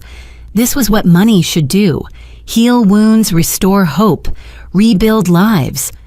Why? She finally managed. Why would you do this? Because my husband believed in doing what's right. Because my grandmother taught me to cut away dead growth so new blooms could flourish. Because 43 heroes deserve better than broken promises. After we hung up, I opened my laptop and began drafting plans for the Marcus Morrison Foundation, not a charity. Those could be corrupted, as Jake had proved. A direct action fund that bought homes, paid off medical debts, provided education. No administrative costs, no fancy galas, no opportunities for theft. Just justice delivered one family at a time. The war against my biological family was nearly won, but the battle to rebuild the Morrison name into something worthy, that was just beginning. The American Legion Post 209 hadn't seen a crowd this size since Memorial Day. 43 veterans and their families filled the main hall, some in wheelchairs, others leaning on canes, all wearing expressions caught between hope and habitual disappointment. I stood at the podium, Christina beside me with her recorder Sarah, at a table with stacks of legal documents. Thank you all for coming. I began, my voice steadier than my hands. I know trust doesn't come easy, especially after what my brother put you through. So I won't ask for trust. I'll just show you action. Robert Chen sat in the front row, still processing the keys he'd received that morning to a fully accessible ranch home in Littleton. Maria Santos clutched her children, the youngest, wearing a shirt that said, "Future Veteran," a heartbreaking reminder of cycles that might continue without intervention. 3 years ago.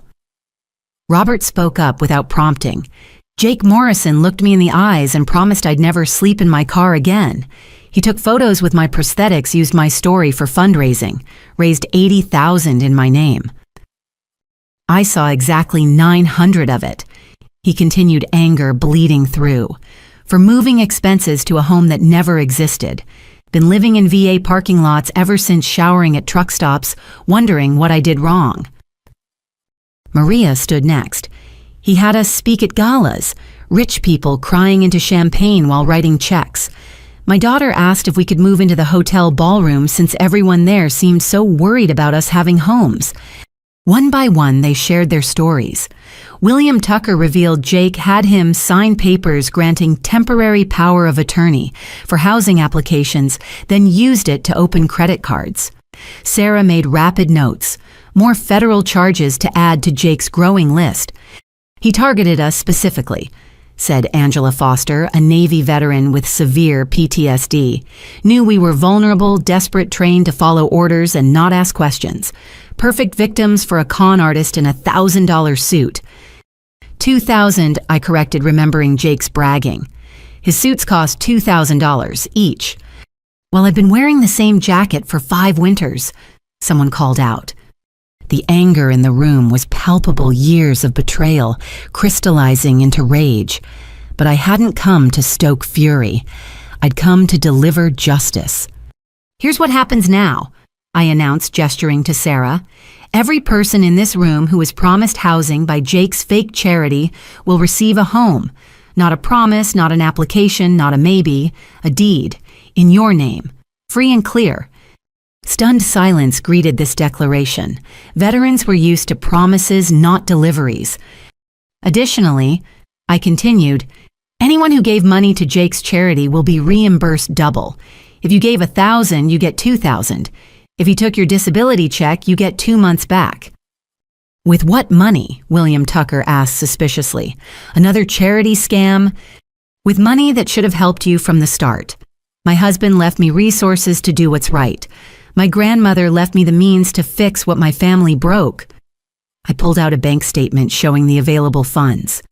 $30.4 million. Every penny going to make this right. The room exploded. Some cried, others cheered. Many simply stared in disbelief. Angela Foster raised a shaking hand. Why double? Interest and damages. You lost more than money. You lost Faith's security time. I can't give back the nights you spent homeless, but I can ensure you never spend another one. Christina was typing furiously, her photographer capturing every emotion.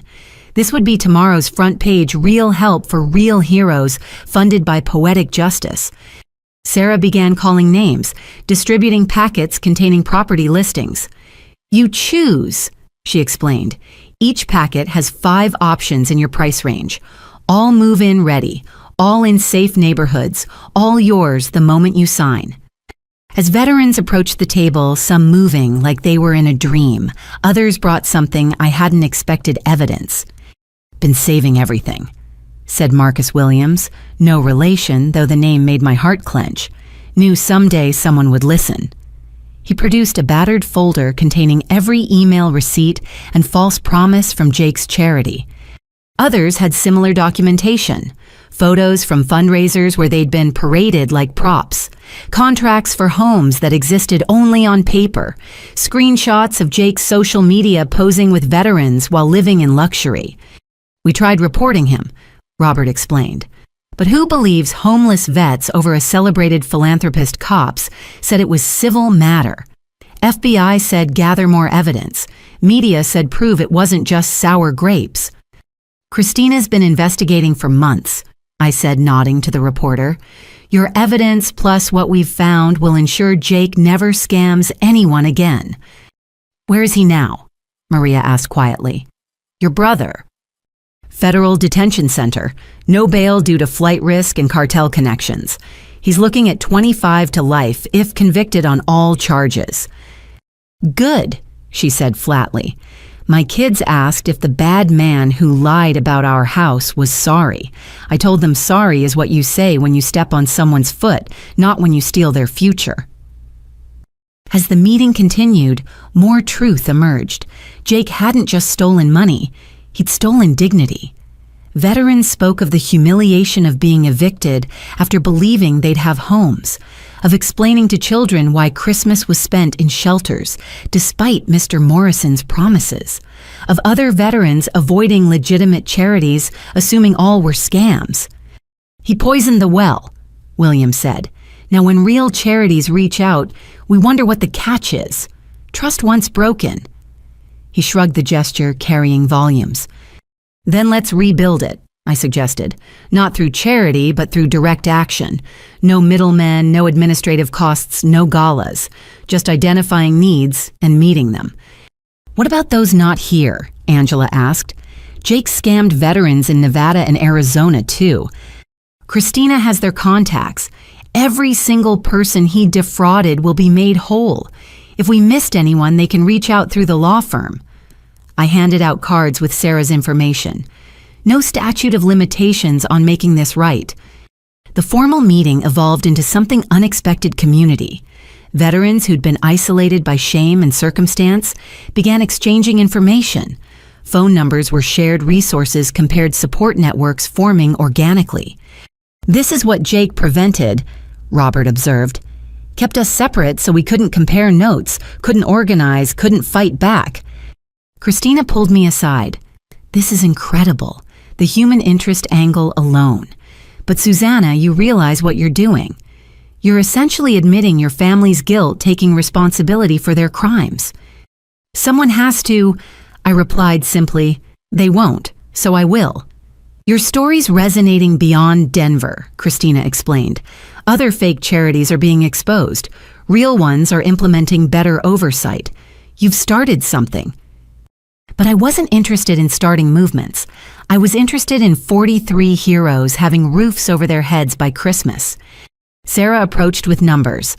Based on housing choices so far, we're looking at approximately $12 million for properties, another $2 million for reimbursements.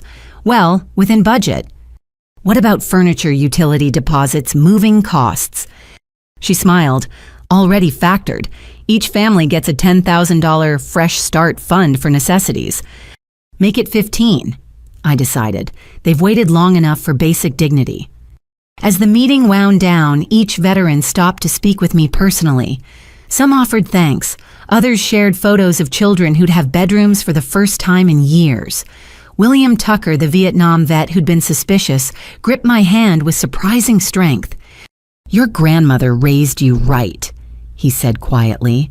takes courage to stand against family, takes more to make their wrongs right. My family made their choices, I replied. Now I'm making mine. The last to leave was Robert Chen. He'd been Jake's first victim, the test case for larger scams. In his wheelchair, he still carried himself with military bearing.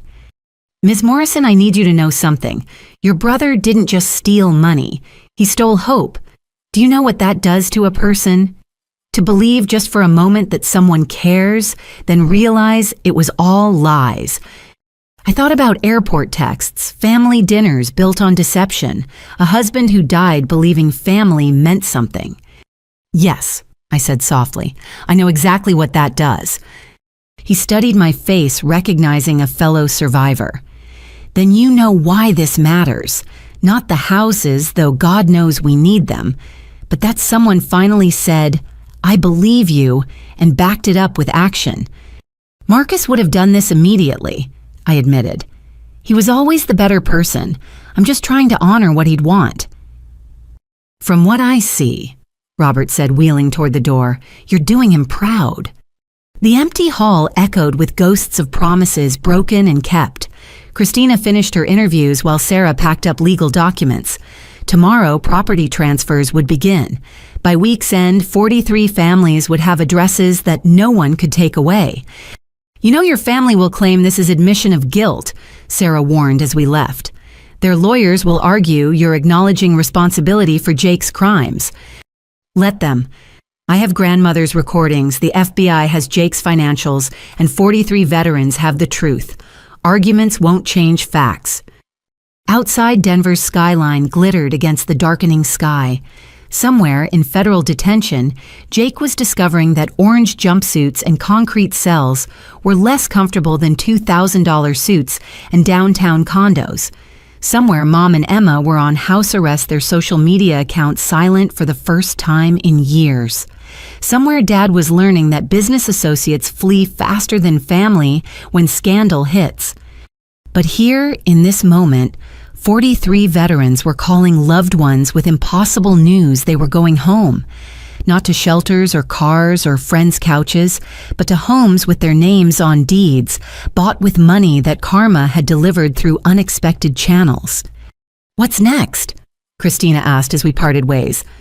Grandmother's house needs restoration. The foundation needs establishing. And I need to bury my husband properly now that I can afford the funeral he deserved. She squeezed my shoulder, and your family, they made their choices. I repeated the mantra that kept me moving forward. Now they can live with consequences. As my Uber arrived, my phone lit up with messages. Maria Santos had sent a video of her children dancing in their new living room. Angela Foster shared a photo of house keys with the caption, "First time holding these without fear, they'll be taken away." Robert Chen simply wrote, "Thank you for keeping promises others broke." The driver glanced at me in the mirror. "You're that woman from the news, the one exposing the fake charity." I nodded, too tired for conversation. "My brother's a vet," he continued. "Iraq 2 tours. Says what you're doing gives him hope that civilians actually care. That's rare these days." "Caring isn't rare," I corrected gently. "Acting on it is." He refused to charge me for the ride. Back at the hotel, I found a package waiting. Inside a photo album I didn't recognize. The note was in Tom Bradley's precise handwriting. "Found this hidden in your brother's office. Thought you should have it." The album contained photos from charity events spanning 3 years. Jake shaking hands with veterans he'd later abandon. Mom and Dad at galas basking in reflected glory. Emma posing with families who'd soon be homeless again. But in every photo, carefully circled in red ink, were the veterans themselves. Jake had marked his victims, cataloging their desperation, their gratitude, their gullibility. Notes in margins rated them: perfect mark, disability pays monthly, or too smart, avoid, or desperate enough, proceed. He'd hunted them like prey, these heroes who'd served our country, only to be served betrayal in return. The album was evidence, but also insight into a predator's mind. I closed it feeling sick but strengthened. Tomorrow, more veterans would receive keys, more lies would be exposed, more justice would be served. The war wasn't over, but this battle was won. The Hilton conference room smelled of desperation and expensive perfume. Mom's signature scent applied liberally as if it could mask the stench of scandal. She'd called this emergency family meeting through her lawyer, claiming we needed to present a united front before tomorrow's federal grand jury hearing. What she didn't know was that I'd arrived early, placing a digital recorder in the flower arrangement centerpiece, and Sarah waited in an adjacent room with FBI Special Agent Diana Foster. They filed in like defendants to their own trial. Dad, his usually immaculate appearance crumbling around the edges, stubble-wrinkled shirt defeat in every line. Emma defiant in designer clothes that screamed, "Last shopping spree before asset freeze," her phone clutched like a lifeline to the influence she'd lost. Mom playing the martyred matriarch in funeral black, as if mourning the family she'd helped destroy. Jake entered last, flanked by federal marshals. Ankle monitor bulging beneath his tailored pants hands, cuffed in front orange jumpsuit, replaced by a suit that couldn't hide his fall from grace. The marshals positioned themselves by the door as he sat chains clanking against mahogany. "Susanna." Mom began, voice dripping with forced maternal concern. "Thank you for coming. We need to work together to save our family." Our family. I remained standing distance, both physical and emotional. The family that plotted to rob me, that abandoned me at my husband's funeral, that stole from veterans. Which family are we saving exactly? Emma rolled her eyes, always so dramatic. This victim act is getting old. I pulled out my phone, began recording video openly. "For legal documentation, please continue, Emma. Tell me more about my victim act." Her lawyer whispered urgently, but she shoved him aside. "You destroyed us. My kids won't speak to me. Daniel's filing for full custody. My nursing license is under review.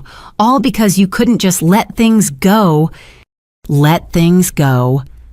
I laughed, sharp and bitter. "You mean let you continue stealing? Let Jake keep defrauding veterans? Let Mom and Dad drain grandmother's trust? What exactly should I have let go?" "Family protects family," Dad interjected weakly. "That's what we've always done." "No." I corrected, pulling out grandmother's album of recordings.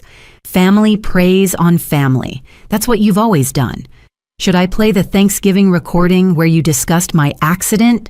Or Christmas when you planned to declare grandmother mentally incompetent?" Jake's chains rattled as he leaned forward. "You don't understand what you've done. The people I was involved with, they don't care about FBI protection. They lost millions when the accounts froze. They blame all of us." "Then you should have thought of that before laundering money for drug cartels," I replied evenly.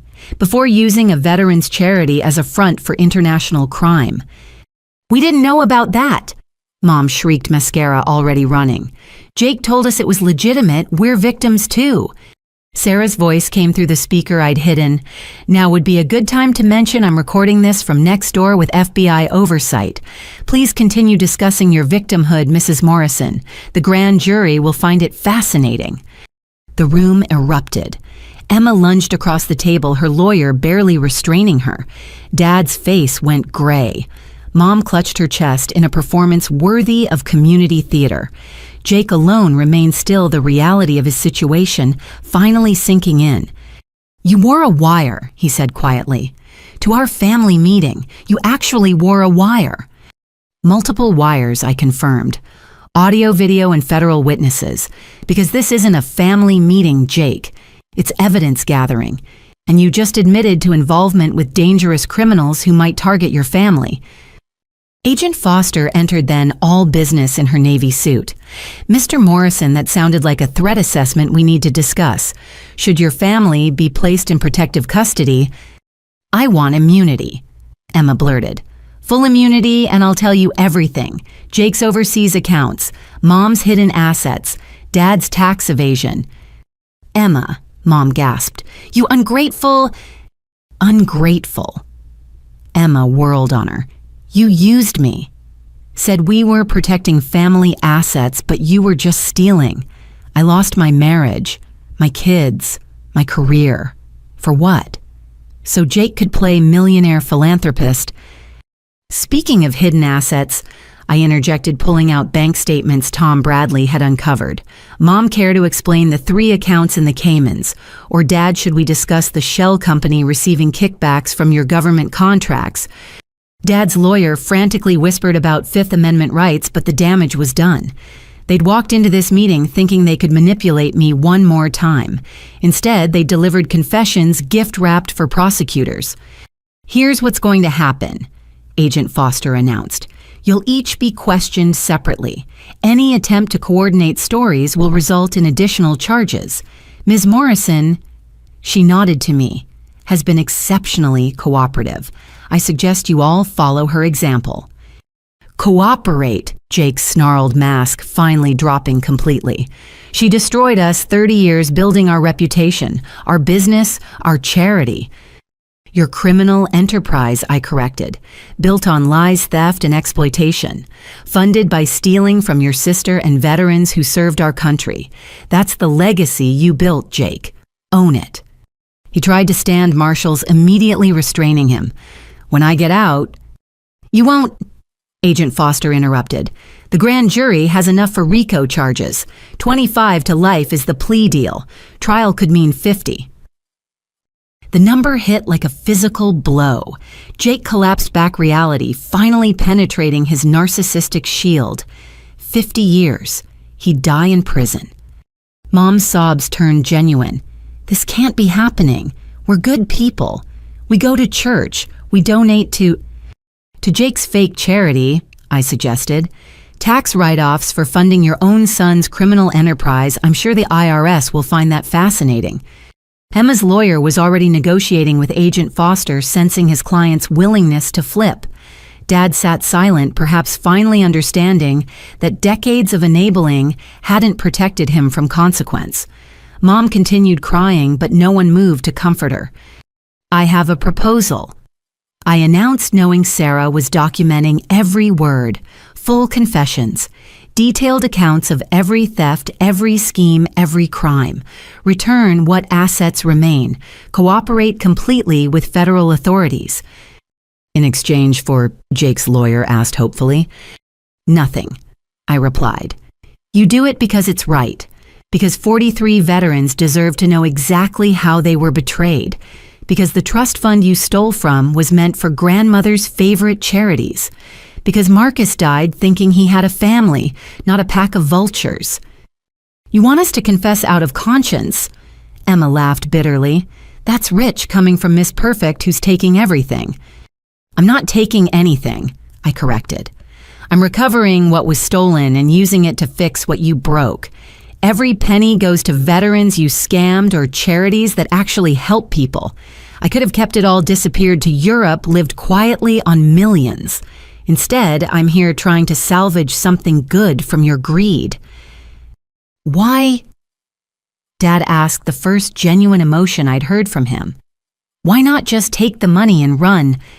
I thought of Marcus, his quiet integrity and belief in justice, of grandmother documenting crimes while serving pie to criminals, of 43 veterans who'd lost hope until someone kept promises.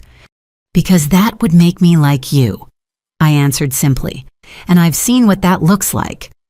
The meeting dissolved into chaos. Emma's lawyer haggled with Agent Foster about immunity terms. Mom demanded her own attorney separate from Dad's. Jake's marshals prepared to return him to detention. Dad signed papers with shaking hands, perhaps finally understanding his role in enabling monsters. As they filed out, each paused at my chair. Emma hissed something about karma. Mom wailed about ungrateful daughters. Dad simply looked broken. But Jake stopped longest, studying me with eyes that finally showed awareness. You know what's funny, he said quietly. I always thought you were the weak one. Too soft, too trusting, too naive. Turns out you were just patient.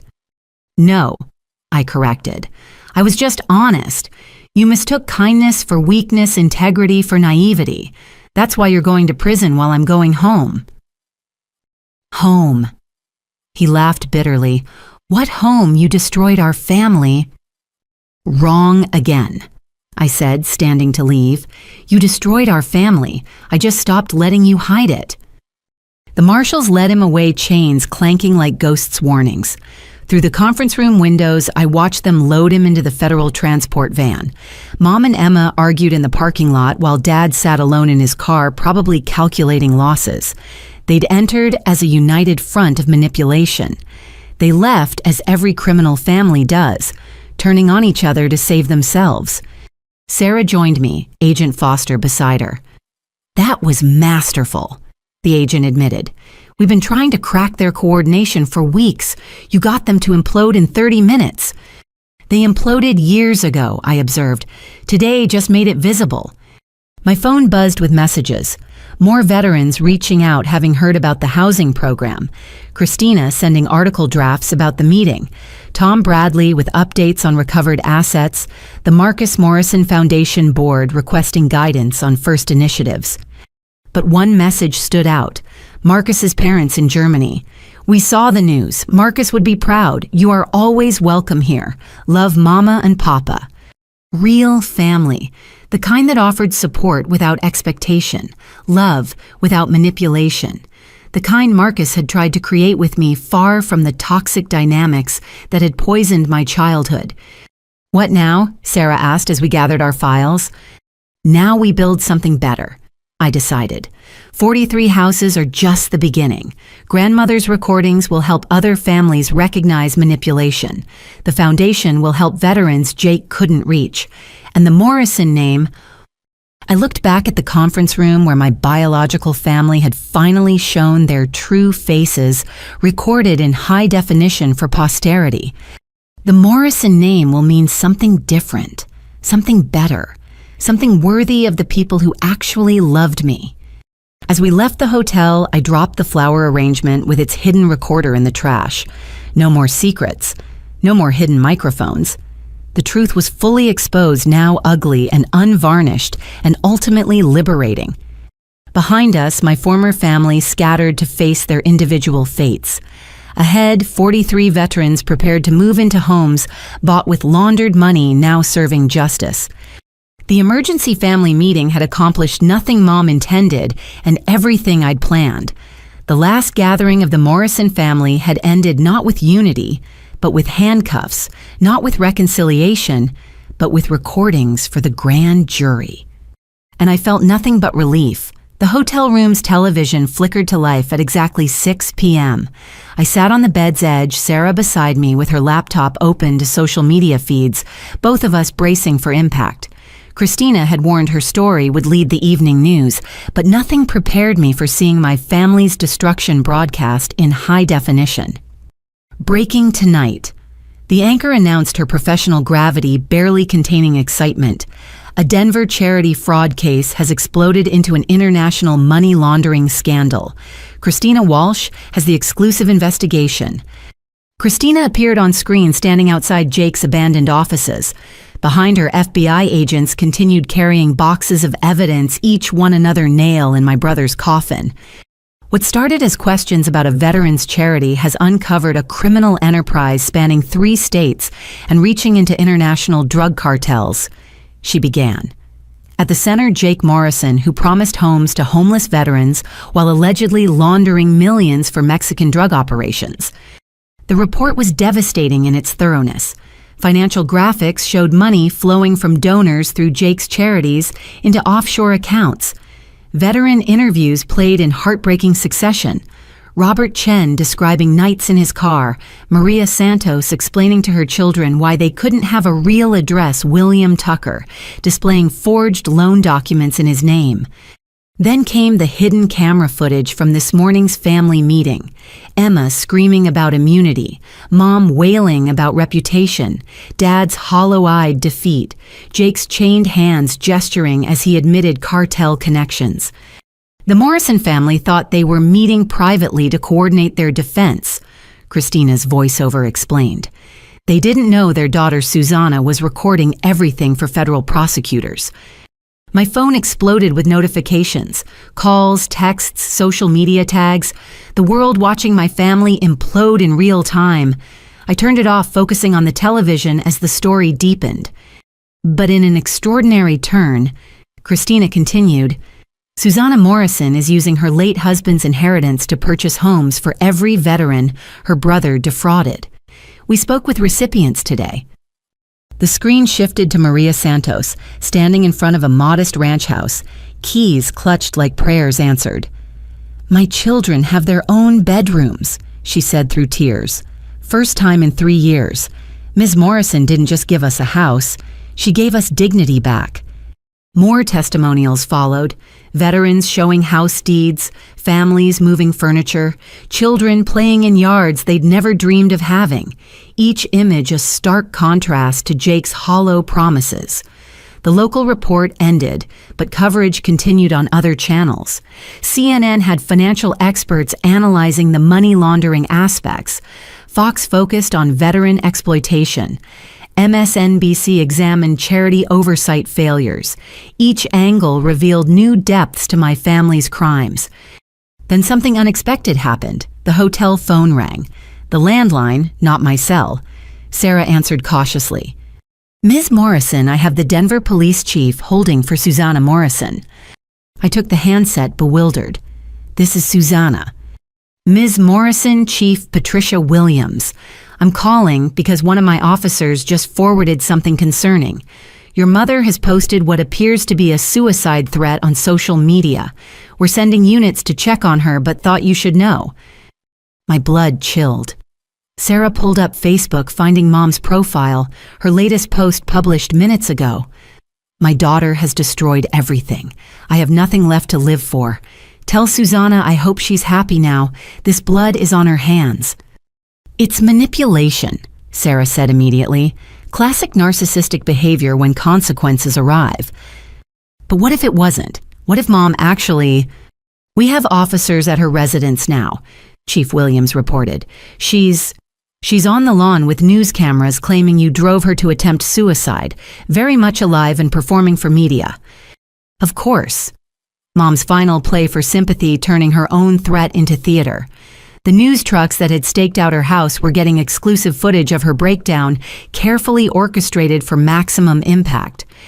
I switched channels, finding live coverage. Mom on her perfectly manicured lawn, wailing to reporters about her heartless daughter who destroyed our family for money. She'd changed into a white nightgown, virginal, victimized, visually perfect for generating sympathy. My daughter wore a wire. She sobbed to the nearest microphone. Recorded her own mother. What kind of child does that? We tried to help her after Marcus died, and she turned on us like a viper. Emma appeared beside her playing supportive daughter. Susanna's always been jealous of our family's success. When her foreign husband died, she snapped, made up terrible lies about Jake's charity work. Now she's spreading these horrible accusations to steal our inheritance. The performance might have worked without context, but Christina's investigation had provided plenty. Comments scrolled beneath the live feed, crocodile tears. Where were you when she buried her husband? Trying to steal from a widow is helping. Then Jake appeared on screen and everything shifted. He wasn't at Mom's house. The breaking news banner screamed, "Live from Federal Detention Center." An enterprising reporter had caught him being transferred between buildings, orange jumpsuit bright in the floodlights. Mr. Morrison, any comment on the money laundering charges? Jake turned to the camera, and for once, his mask completely dropped. You want to comment my sister destroyed us because we didn't pick her up from the airport. One text and she decided to ruin our lives. She's giving our money to strangers while our family suffers. That's who Susanna Morrison really is. The reporter pressed closer. What about the 43 veterans who say you stole from them?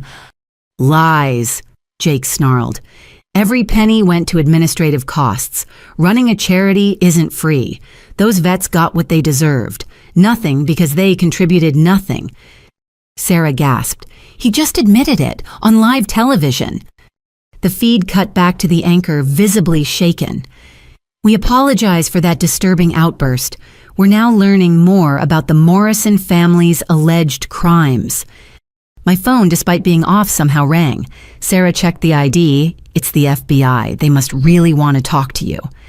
Agent Foster's voice was urgent. Susanna, we need to move you to a secure location. Jake's mention of cartel connections wasn't exaggerated. We've intercepted communications suggesting they blame you for freezing their money. It's probably just threats, but we can't take chances. You think they'd actually... We don't know. But losing millions tends to upset dangerous people. Pack quickly. Marshals will be there in 20 minutes.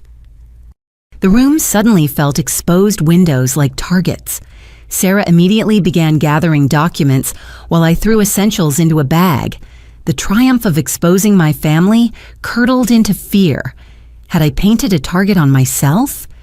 The news continued playing, now showing international coverage. The scandal had spread beyond Denver, beyond America. Charity fraud exposes cartel connections, scrolled across BBC News. German channels covered Marcus's inheritance funding veteran housing. The Morrison name was becoming globally synonymous with greed and betrayal. A knock rattled the door. Sarah and I froze until a voice called, "U.S. Marshals. Agent Foster sent us." 2 marshals escorted us through service corridors to an unmarked van. As we drove through Denver's darkened streets, I watched my phone light up with notifications through the evidence bag they'd sealed it in. The world was reacting to my family's collapse, but I was being hidden from potential revenge.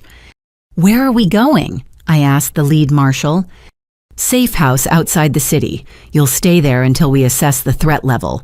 Agent Foster will brief you in the morning." Sarah squeezed my hand. "You did the right thing. No matter what happens, remember that." Through the van's tinted windows, I glimpsed news trucks racing through the city, chasing new angles of the scandal. Electronic billboards flashed updates about FBI raids and frozen accounts. The Morrison family empire hadn't just fallen. It had detonated, taking chunks of Denver's social landscape with it. We drove for an hour, leaving the city lights for mountain darkness. The safe house was a modest cabin invisible from the main road, staffed by federal agents who treated me with professional kindness. "Your bedroom's upstairs," one explained. "Cable news if you want it, though. Maybe you've seen enough for tonight. Kitchen stocked. We'll be right outside." In the simple bedroom, I finally allowed exhaustion to hit. The television showed split-screen coverage, Mom still performing grief on her lawn, Jake being processed into federal custody, financial experts dissecting the money laundering scheme, veterans moving into their new homes. Christina appeared on one feed looking exhausted but satisfied. This investigation started with a simple question. Why did 43 veterans not have homes despite millions in donations? The answer revealed corruption so deep it reaches from Denver charity galas to Mexican drug cartels. And at the center, one family's greed destroyed everything they claimed to value. The story would run for days, maybe weeks. Every detail of my family's crimes would be examined, analyzed, judged. The Morrison name would become a cautionary tale about charity fraud and family betrayal. But as I lay in an unfamiliar bed protected by federal agents from cartel retaliation, I thought about different images. Maria Santos's children in their new bedrooms, Robert Chen receiving physical therapy in an accessible home, 43 families with addresses no one could steal. My family had chosen greed. I'd chosen justice. The consequences were still unfolding, rippling outward in waves of revelation and retribution. Tomorrow would bring more chaos. Grand jury testimony, security assessments, foundation planning, funeral arrangements for Marcus they could finally afford. Tonight, though, I sat in a strange house hunted by criminals and haunted by family, watching the news break the people who'd broken my trust. The war was won, but victory came with a price I was still calculating. Sleep came eventually filled with dreams of airport arrivals and empty terminals of families that embraced instead of exploited of Marcus, smiling as veterans carried boxes into houses bought with his inheritance. When I woke, it would be to a changed world. The Morrison name meant something different now. Scandal to some, justice to others, warning to all who thought family bonds excused criminal greed. But first, I slept while outside federal agents kept watch, and across the city my family discovered what happened when consequences finally came calling. The news had broken, and with it, every illusion they'd built. The truth was outspreading like wildfire through digital channels and cable news, burning away years of lies until only ashes remained. And from those ashes, something new could grow. Something honest, something worthy. Something that honored the dead by serving the living one house at a time. Agent Foster's face appeared on the secure video link at 7 the next morning, her expression grave even through digital pixels. I sat at the safe house's kitchen table, coffee growing cold as she delivered news that shifted everything. German authorities raided accounts in Frankfurt, Luxembourg, and Zurich based on our intelligence, she began. Jake wasn't just laundering for Mexican cartels. He was connected to international crime syndicates, Russian oligarchs, Chinese trafficking rings, Middle Eastern terrorist financing. Sarah, who'd stayed overnight, gripped her legal pad. How deep does this go? Deeper than we imagined. Your brother started small, skimming charity funds' basic fraud. But his greed attracted attention from professionals. They saw his veterans' charity as perfect cover for moving dirty money. Sympathetic cause, minimal oversight, emotional donors who didn't ask questions. She pulled up financial charts that made my head spin. Money flowing from Moscow through Denver to Dubai. Charitable donations mixing with drug profits. Jake's signature on documents authorizing transfers that funded human trafficking weapons, smuggling horrors beyond imagination. He knew I asked, though the answer was obvious. He knew enough. Maybe not every detail, but he understood he was facilitating criminal enterprises. The payoffs were too generous for simple money laundering. Your brother earned approximately $12 million in consulting fees over 3 years. $12 million. While veterans slept in cars, while Marcus secretly paid my parents' mortgage, while I worked overtime to help with family bills that didn't exist. There's more, Foster continued. The international nature changes everything. This is now a joint task force operation involving FBI, CIA, DEA, Interpol, and foreign intelligence services. Your family's local fraud scheme has become a matter of national security.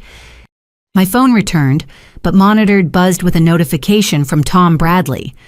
Check the news, now. Every channel showed the same breaking story: FBI raids across 3 countries, arrests in 4 languages, frozen accounts totaling hundreds of millions.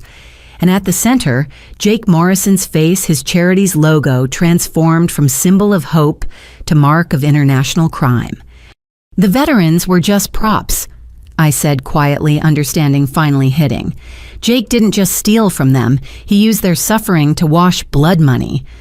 Which is why protective custody remains necessary, Foster explained. These aren't local criminals upset about frozen accounts. These are international syndicates who've lost critical infrastructure. They blame your brother primarily, but you're the one who exposed it all. A knock interrupted. Marshal Davidson entered with printed documents. Ms. Morrison, these require immediate attention. Your family is attempting legal maneuvers. The papers revealed desperate strategies. Mom was claiming mental incompetence, arguing she couldn't stand trial due to emotional breakdown. Emma was offering to testify against everyone in exchange for immunity. Dad had hired new lawyers who were floating an insanity defense based on grief-induced psychosis over Jake's arrest. But the most audacious move came from Jake himself. He was claiming I'd orchestrated everything, that I'd known about his activities all along and only exposed them after Marcus died to steal the operation for myself.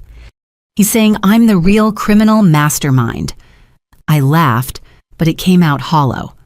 While I was working 60-hour weeks and living in a rental apartment, desperate people make desperate claims, Sarah noted, already drafting responses. No evidence supports it, but he's trying to muddy the waters for potential jurors. Foster added another complication. The State Department is involved now. Some of Jake's contacts have diplomatic immunity. They're being expelled rather than arrested, but they're also beyond prosecution. Your brother was smart enough to insulate key players. The safe house suddenly felt like a prison. While my family scrambled for legal loopholes and international criminals plotted revenge, I was trapped in protective custody watching the avalanche I'd triggered bury everything in its path. How long will I need to stay hidden? I asked. Until we assess and neutralize threats. Could be weeks, maybe months. I'm sorry, Susanna. You did the right thing, but right things sometimes have difficult consequences. After Foster signed off, Sarah and I reviewed the growing legal complexities. With international jurisdiction issues, some of Jake's crimes might never be prosecuted. The money trapped in overseas accounts could take years to recover through legal channels. The veterans deserve justice faster than bureaucracy allowed. We pivot, Sarah decided. Can't wait for international courts. We use what we have. Your inheritance, the recovered domestic assets, the grandmother's trust. Build the foundation, now help veterans immediately let the government chase foreign money. She was right. Justice delayed was justice denied, especially for people who'd already waited years for help. I pulled up the Foundation's planning documents, focusing on immediate action rather than distant legal victories. Tom Bradley called with updates from Denver. Your mom's performance made national news, but public opinion has turned. Someone leaked the Thanksgiving recordings, the ones where she discussed stealing your inheritance. Hard to claim emotional victim when you're caught planning crimes over turkey dinner. Who leaked them? Emma. She's scorching earth trying to prove cooperation. Released everything. Photos of your parents' Cayman accounts, emails about the house sale, even recordings of Jake bragging about his cartel connections. Family destroying family, just as they'd once conspired together. The criminal enterprise collapsing into cannibalism as each member fought for survival. There's something else, Tom added. That safety deposit box key. Your grandmother had another box we missed. This one was registered under her maiden name at a different bank. Want to guess what's inside? More evidence. Better. Bonds. Bearer bonds from the 1960s, never reported, never taxed. Worth approximately $8 million in today's market. Your grandmother was protecting more than recordings. She was building a war chest you could access outside the system. $8 million more. Untraceable, untaxable. If handled correctly, immediate liquidity, while other assets remained frozen in legal battles. Grandmother had thought of everything, planning for contingencies decades in advance. Also, Tom continued, Christina's story has gone beyond viral. Publishers want books, producers want documentaries, everyone wants exclusive interviews. You could fund the entire veterans program just from media rights. No. The refusal came instantly. This isn't entertainment. 43 veterans suffered for years. I won't profit from their pain. What if they participated, shared their stories, received compensation, could fund programs beyond housing, job training, medical care, education? He had a point. Controlled narrative, ethical participation resources for comprehensive help. The media attention was inevitable. Better to channel it toward positive outcomes. Another knock interrupted planning. Marshall Davidson entered with a laptop showing news feeds. Ms. Morrison, you need to see this. Your brother's being transferred to federal court for arraignment. He's making a statement. The live stream showed Jake in shackles, flanked by lawyers and marshals, addressing cameras outside the courthouse. His orange jumpsuit was immaculate, his hair somehow still perfectly styled, his smile managing confidence despite circumstances. I want to address the veterans I've been falsely accused of defrauding, he began, voice-carrying trained sincerity. Political prosecutors are twisting charitable work into criminal charges. Yes, the Morrison Foundation had high administrative costs, because excellence requires investment. Every dollar was spent advancing our mission. Reporters shouted questions, but Jake continued his prepared statement.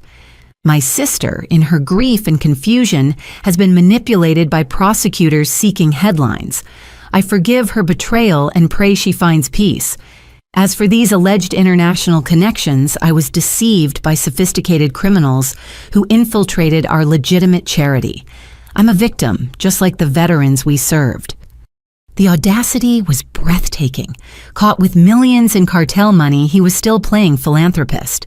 Sarah threw a pen at the screen in frustration. But then a veteran in the crowd, I recognized William Tucker, pushed forward with his own statement. Jake Morrison promised me a house in 2021, took my disability check as down payment. I've been homeless since. That's not administrative costs. That's theft. Other veterans joined him, a growing chorus of truth against Jake's lies. The cameras turned, capturing real victims, confronting their victimizer. Jake's lawyers hustled him inside, but damage was done. His performance collapsed against authentic testimony. Sir, Marshal Davidson addressed me formally. There's a secure call from Germany, Marcus Morrison's parents. I took the phone with trembling hands. Mama, Papa. Liebchen. Mama Morrison's voice wrapped around me like a blanket. We see the news. This family of yours, they are monsters. But you make Marcus proud. He always said you had hidden strength. I miss him so much. I admitted, tears finally coming.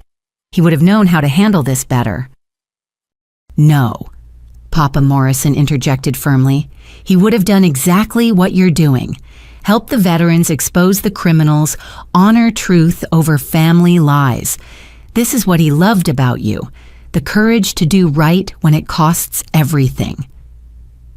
We talked for 20 minutes about Marcus, about justice, about their offer to shelter me in Germany if threats grew worse.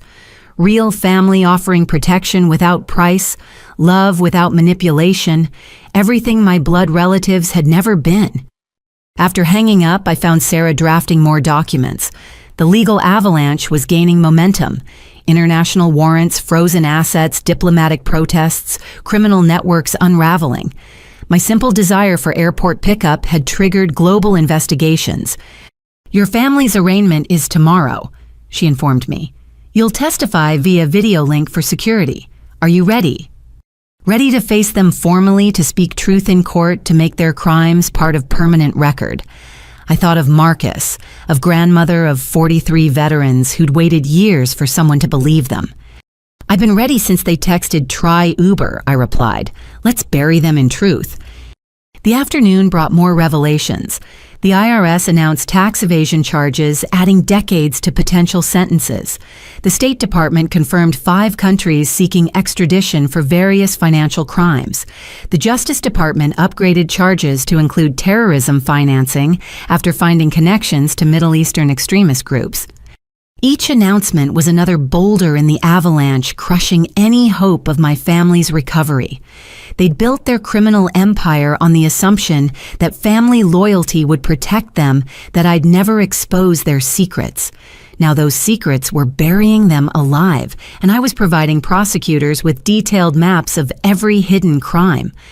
Evening fell over the mountain safe house. Through windows, I watched sunset paint the peaks in shades of justice. Red for the blood money Jake had laundered, gold for the stolen trust funds, purple for the bruises on 43 American dreams. Tomorrow would bring testimony that finalized their destruction. But tonight I sat with Sarah planning housing for veterans, reviewing foundation bylaws, building something clean from the wreckage of corruption. The legal avalanche had started with a single pebble, a text about airport pickup. Now it roared down the mountain, gathering size and speed, crushing everything in its path. And I stood safe above it all, protected by truth, and federal marshals watching the family who'd betrayed me discover what real consequences look like. Justice wasn't just served. It was overwhelming, international, and inescapable. Exactly what they deserved. 3 days into protective custody, I watched through the safe house windows as dawn painted the mountains in shades of amber and rose. The marshal on duty, Agent Stevens, knocked gently before entering with coffee and a grim expression. "Ms. Morrison, there's been a development. Jake attempted to flee. Marshals are moving to intercept him at Denver International Airport. Agent Foster wants you to see this. Says you deserve to witness the end." He set up a laptop showing multiple feeds, security cameras, news helicopters, FBI communications. The same airport where I'd stood alone 2 weeks ago now swarmed with federal agents, all hunting my brother.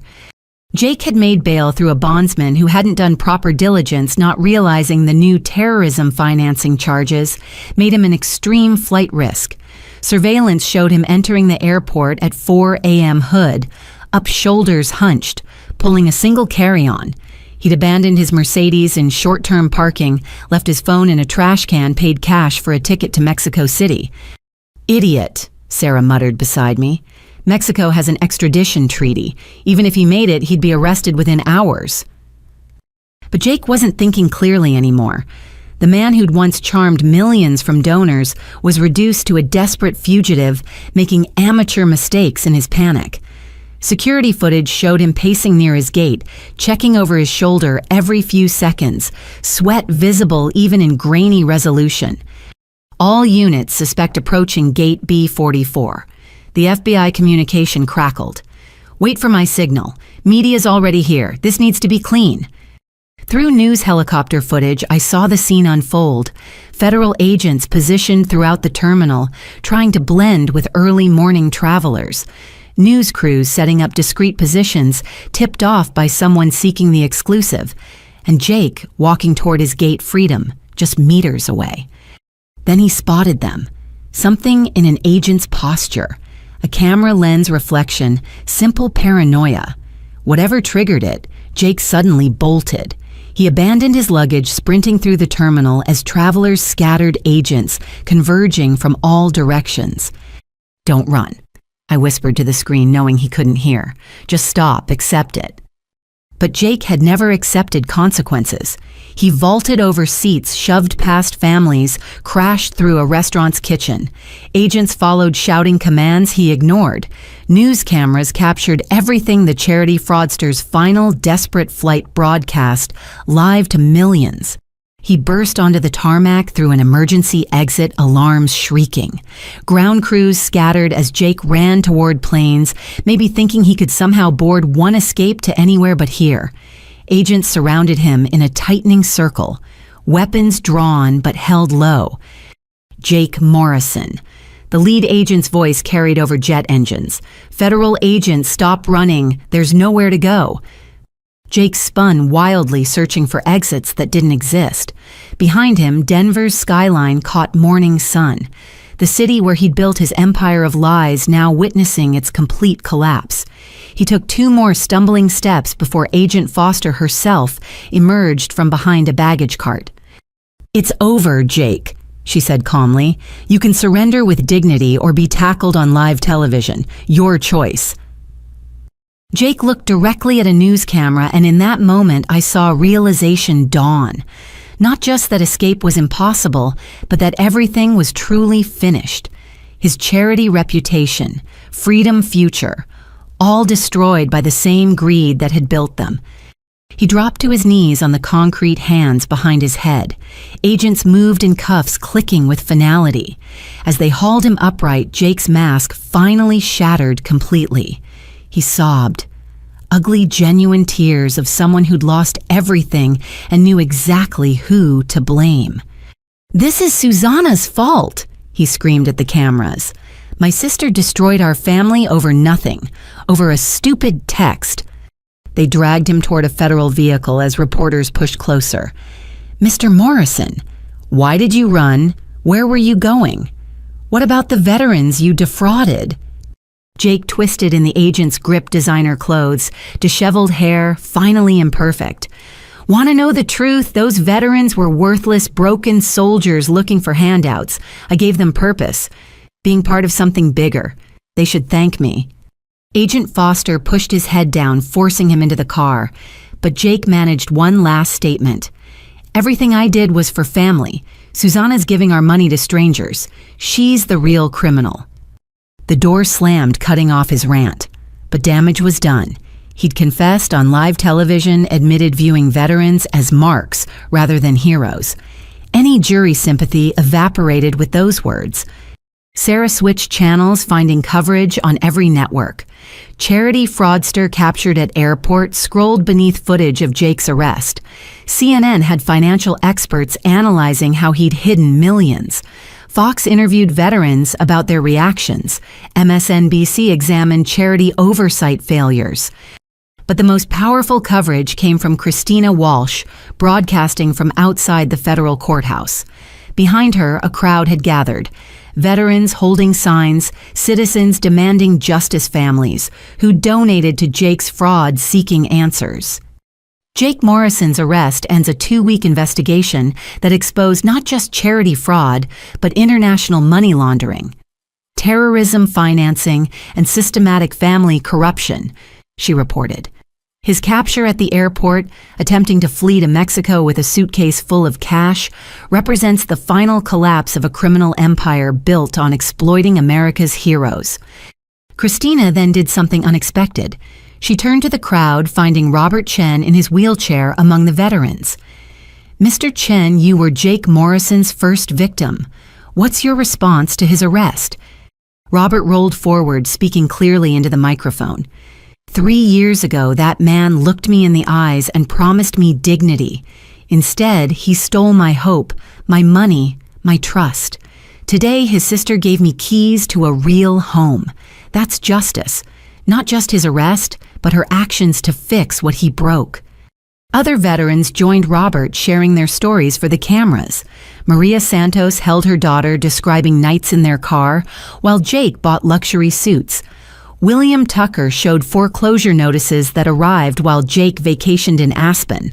Each testimony added weight to the charges human faces to financial crimes. Then something extraordinary happened. Someone in the crowd started singing. Quietly at first, then louder as others joined. The national anthem sung by veterans, Jake had betrayed their voices carrying across the plaza. News cameras captured it, all American heroes, honoring their country while their deceiver sat in federal custody. "Look at that," Agent Stevens said softly. "Your brother stole from them, and they respond with patriotism. That's the difference between people like them and people like him." My phone buzzed with a forwarded message from Agent Foster. "Jake's trying to make a deal, offering information about international contacts in exchange for reduced charges. He doesn't understand. With terrorism financing involved, deals are off the table. He's looking at life without parole. Life in prison." My brother would die behind bars, his designer suits replaced by federal uniforms, his charm useless against concrete walls. Part of me felt satisfaction. Most of me just felt empty. This was justice, but it was also tragedy. Lives destroyed by choices that started small and metastasized into cancer. Sarah pulled up social media showing the public reaction. Jake the Snake was trending along with Justice for Veterans and Morrison scandal. His tearful arrest photo had already become a meme, symbolizing privileged criminals facing consequences. Comments ranged from celebration to calls for harsher punishment. But among the vindication were messages that hit harder. Parents sharing how they donated their children's college funds to Jake's charity. Small businesses that gave when they could barely survive. Elderly couples on fixed incomes who believed they were helping heroes. We need to expand the restitution program, I decided. Not just veterans, everyone he defrauded needs to be made whole. That could be thousands of people, Sarah warned. Millions more in payouts. Then we sell everything. The family, homes, cars, jewelry, art. Liquidate it all. Marcus would want his inheritance helping victims, not sitting in banks. She nodded, making notes. "I'll draft the expansion proposal. With seized assets in your funds, we can probably cover everyone who can document donations." The morning progressed with more arrests. Emma, attempting to board a flight to Costa Rica, caught using a fake ID she'd apparently had for years. Mom found hiding in a spa resort, claiming she was there for mental health treatment, while charging the stay to a hidden credit card. Dad, the only one who hadn't run, sitting in his home office surrounded by shredded documents when agents arrived. Each arrest was its own spectacle. Emma fighting agents screaming about persecution, Mom fainting dramatically requiring medical attention that turned out to be performance. Dad's quiet surrender finally accepting what his enabling had wrought. By noon, every Morrison except me was in federal custody. The family that had planned to steal my inheritance over dinner was now eating bologna sandwiches in separate cells, their designer clothes exchanged for identical jumpsuits. Tom Bradley called with asset updates. Jake's condo sold this morning. Cash buyer $3.2 million. His cars are at auction. The art collection he thought we didn't know about worth another $2 million. Your parents' house is listed multiple offers already. Everything goes to victims, I repeated. Every penny. What about you? When this is over, you'll need resources to rebuild your own life. I thought of Marcus, of the life we'd planned, simple and honest. I have what I need. The rest goes to fix what they broke. The afternoon brought Jake's official charging. The prosecutor, a stern woman named Linda Rodriguez, didn't mince words at her press conference.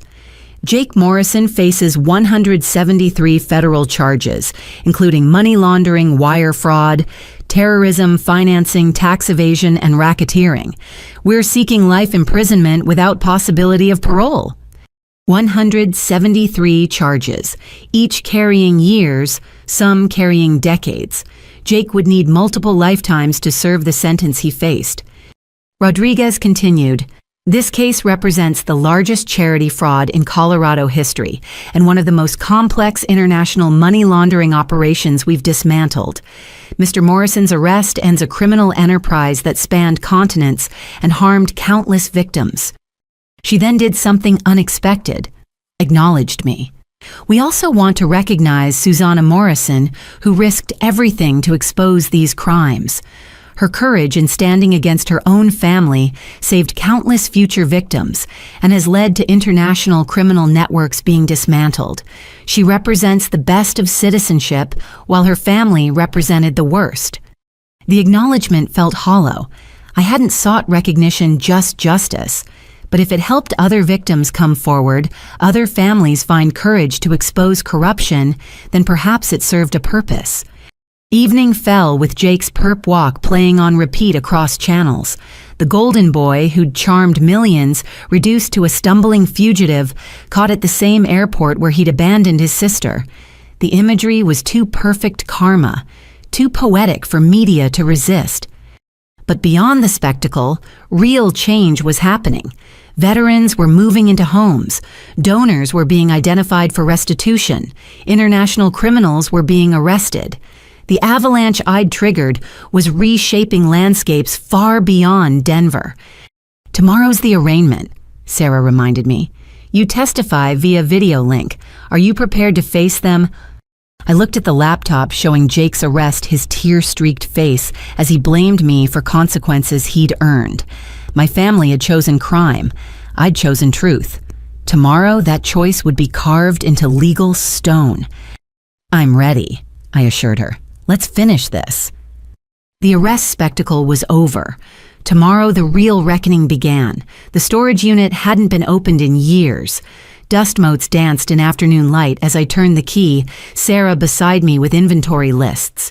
This was Marcus's personal unit, one he'd kept private even from me. The marshals had cleared it for safety, but I insisted on opening it myself. Inside, neat as Marcus always was, sat boxes labeled in his precise handwriting. Important documents, family records. For Susanna, open only if needed. My hands trembled as I opened the last box. Inside, files dating back 5 years each, meticulously organized. Bank statements showing his payments to my parents' mortgage. Recordings of family dinners where they'd mocked him. Screenshots of Jake's social media bragging about wealth while Marcus quietly paid for the roof over our parents' heads. But it was the letter that broke me. Dated a month before his death, sealed in an envelope marked, "For my love." Mein Schatz? If you're reading this, then something has happened to me and you've discovered what I've been documenting. Please don't be angry that I kept this from you. Your beautiful heart always saw the best in your family, and I couldn't bear to be the one who shattered that illusion. But I knew this day would come. Your brother Jake is involved in dangerous affairs. I recognize the signs from my military intelligence days. Your parents and Emma enable him through greed and willful blindness. They see your kindness as weakness to exploit. I've documented everything not for revenge, but for your protection. When they inevitably betray you, and my darling, they will, you'll need evidence to defend yourself. The shipping company inheritance from grandfather is real, but more complex than Herr Zimmermann will initially reveal. There are bearer bonds in Swiss accounts art collections in Vienna, properties across Europe. All told, nearly $40 million awaits you. I never mentioned it because money corrupts, and I loved our simple life. Use it wisely. Help those who cannot help themselves. Build something beautiful from the ashes of betrayal. And remember, you are stronger than you know, braver than you believe, and more loved than you can imagine. Until we meet again, Marcus. 40 million. Double what I'd thought. Marcus had protected me even beyond death, ensuring I'd have resources to fight battles he saw coming. There's more, Sarah said gently, holding a file. Look at these dates. The documents showed Jake had been investigating Marcus's background for years, hiring private detectives, searching for leverage. 2 weeks before the Frankfurt trip, Jake had contacted people claiming to be distant relatives, trying to contest the inheritance preemptively. He may have contributed to Marcus's stress. Sarah continued carefully. The harassment, the threats, the constant pressure during an already difficult time. I closed my eyes, seeing Marcus's last video call. He'd looked exhausted, mentioning complications he was handling. I'd assumed it was legal paperwork. Now I knew it was my brother tormenting a dying man for money. We use everything, I decided. Every document, every recording, every piece of evidence. They don't get to claim ignorance or manipulation. The world sees exactly who they are. The arraignment had been that morning, my family appearing via video from separate facilities. Jake pleaded not guilty to all charges, still maintaining his innocence despite his airport confession. Mom sobbed through her plea, claiming mental incompetence. Emma tried to change lawyers mid-hearing. Dad alone pleaded guilty, accepting responsibility with quiet defeat. Now surrounded by Marcus's evidence, I understood the full scope of their betrayal.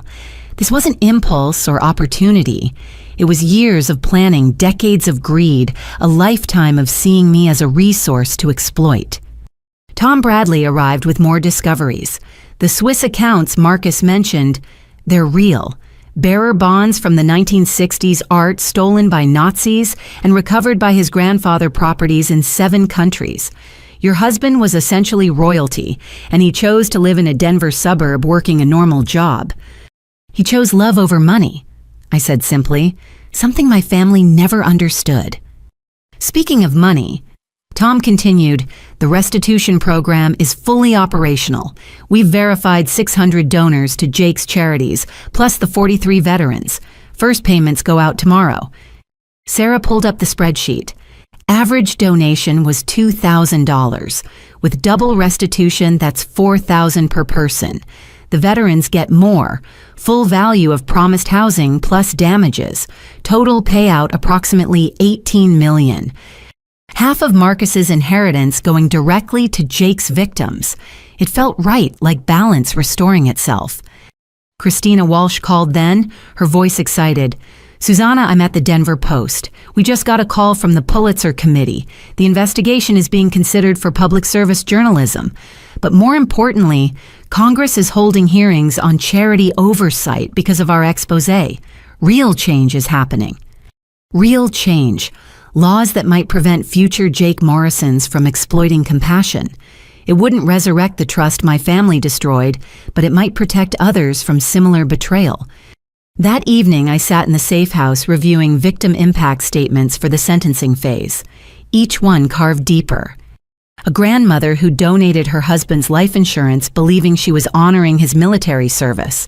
A teenager who'd emptied his college savings to help heroes.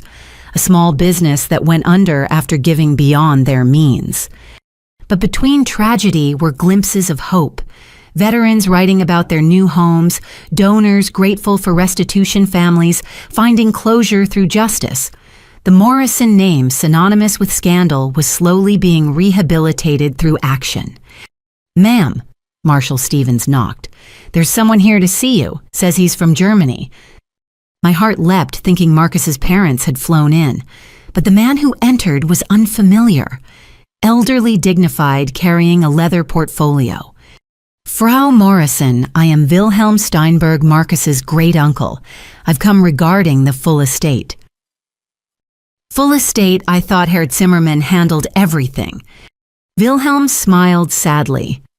Zimmermann handled what we instructed him to reveal, but Marcus insisted on gradual disclosure, fearing sudden wealth would attract unsavory attention. He was right, wasn't he?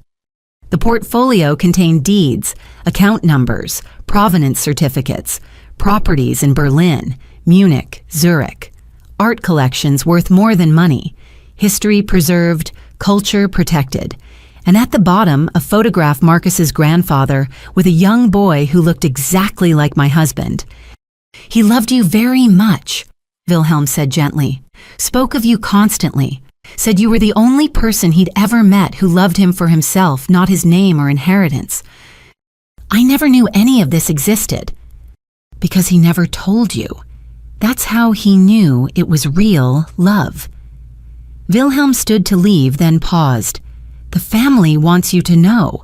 You're welcome in Germany always. Marcus may be gone, but you remain a Steinberg. That means something to us." After he left, I sat stunned by the magnitude of what Marcus had hidden. Not from deception, but from protection. He'd seen how money corrupted my family and chose to shield our love from its poison. Sarah returned from court with trial updates. "Jake's lawyer is trying a new strategy, claims you manipulated Marcus into marriage for his inheritance, that this whole thing is an elaborate scheme for foreign money." The accusation was so absurd I actually laughed. I didn't even know he had inheritance until after he died. We lived in a rental, drove used cars, shopped sales. Some gold digger I was. The prosecutor destroyed it in minutes, showed your work history, your modest lifestyle, your genuine grief, then played Jake's recorded conversations about contesting the will before Marcus died. The jury looked disgusted. Justice was coming slow but thorough. Each revelation added weight to the charges. Each document proved premeditation. My family had woven their own noose through years of greed and careful documentation. That night, I dreamed of Marcus. Not the exhausted man from our last call, but the vibrant one who'd proposed in our tiny kitchen, offering a modest ring and eternal love. He smiled in the dream, proud of what I was building from ruins. I woke to news that shook even my jaded expectations. The FBI had arrested 16 more people connected to Jake's network. International warrants issued for 30 others. The charity fraud had revealed terrorism financing cells across 3 continents. "Your text about airport pickup may have prevented a major attack," Agent Foster explained via secure call. "The money Jake laundered was funding operations. By exposing him, you've saved lives you'll never know about." Lives saved because my family chose greed over love. The irony was bitter poetry. Tom arrived with final accounting from the Denver estate sales. "Your parents' house sold for $2.8 million. Cars, jewelry, and belongings added another $1 million. Jake's assets totaled nearly $5 million after the condos and collections. Every penny is designated for victims." "What about my grandmother's house?" "Still yours, held separately from family assets, though it needs work after their neglect." I made a decision that felt like coming full circle. The Veterans Program needs headquarters. Grandmother's house becomes the Morrison Foundation, not for charity, for direct action. Her home helping heroes the way she would have wanted. Sarah smiled. From crime scene to Hope Center, she'd love that transformation. The afternoon brought more restitution work. Checks cut funds, transferred lives, rebuilt dollar by dollar. Each payment notification felt like unwinding my family's damage, though money could never fully restore lost trust. Robert Chen called, voice thick with emotion. The house is perfect, fully accessible near the VA hospital room for my grandkids to visit. You gave me back more than housing. You gave me dignity. One by one, veterans checked in. Families moved in, children played in yards. Hope replaced despair. The homes Jake had promised as lies became truth through his exposure. Evening brought a final revelation. Hidden in Marcus's documents, I found correspondence with a Denver Post reporter from a year ago. He'd been secretly feeding information about Jake's suspicious activities, trying to expose the fraud without destroying me. The reporter, Christina Walsh. He contacted me through encrypted channels. Christina confirmed when I called. Said his brother-in-law was running a suspicious charity, but his wife loved her family too much to see it. He provided tips documents, led me to veterans willing to talk. But I couldn't break the story without concrete proof, which I provided by exposing everything. Your courage gave me the final pieces. Marcus would be so proud. His quiet investigation finally bearing fruit. Even in death, Marcus protected and provided. His love reached beyond the grave through carefully planted seeds of truth, waiting for me to water them with courage I didn't know I possessed. The war chest he'd left wasn't just money. It was evidence, connections, and the power to transform betrayal into benevolence. Tomorrow, more veterans would receive keys. More donors would be made whole. More of my family's damage would be undone through patient restitution. Justice wasn't just punishment for the guilty. It was restoration for the innocent. And with $40 million and an army of truth, I intended to restore everything my family had broken, one life at a time. The foundation was more than charity now. It was redemption purchased with blood money and purified through purpose. Marcus's final gift, the means to turn profound loss into lasting legacy. 6 months after that lonely airport arrival, I stood in my grandmother's restored garden watching something I'd never imagined hope blooming where betrayal once festered. The November air carried the scent of fresh sawdust and paint as contractors put finishing touches on the Morrison Foundation headquarters. Ms. Morrison. A young veteran named David approached holding architectural plans. We've finished converting the main floor to be fully accessible. The therapy rooms are ready for inspection. David had been one of Jake's victims promised housing that never materialized. Now he worked as our construction coordinator, using skills learned in the Army Corps of Engineers to help other veterans.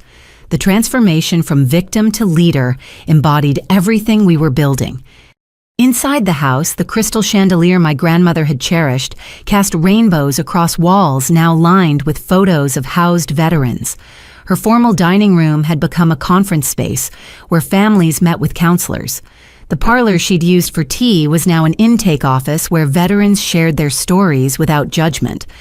43 housed so far, Sarah reported, joining me in what used to be Jake's favorite sitting room. But word spread. We have applications from 200 more veterans who heard we actually deliver. The Netflix documentary about the scandal had aired last month, bringing national attention and donations. I'd refused to participate beyond a written statement, but Christina's investigation and the veterans' testimonials told the story powerfully. Jake serving his life sentence had apparently thrown a tantrum when it aired in the federal prison.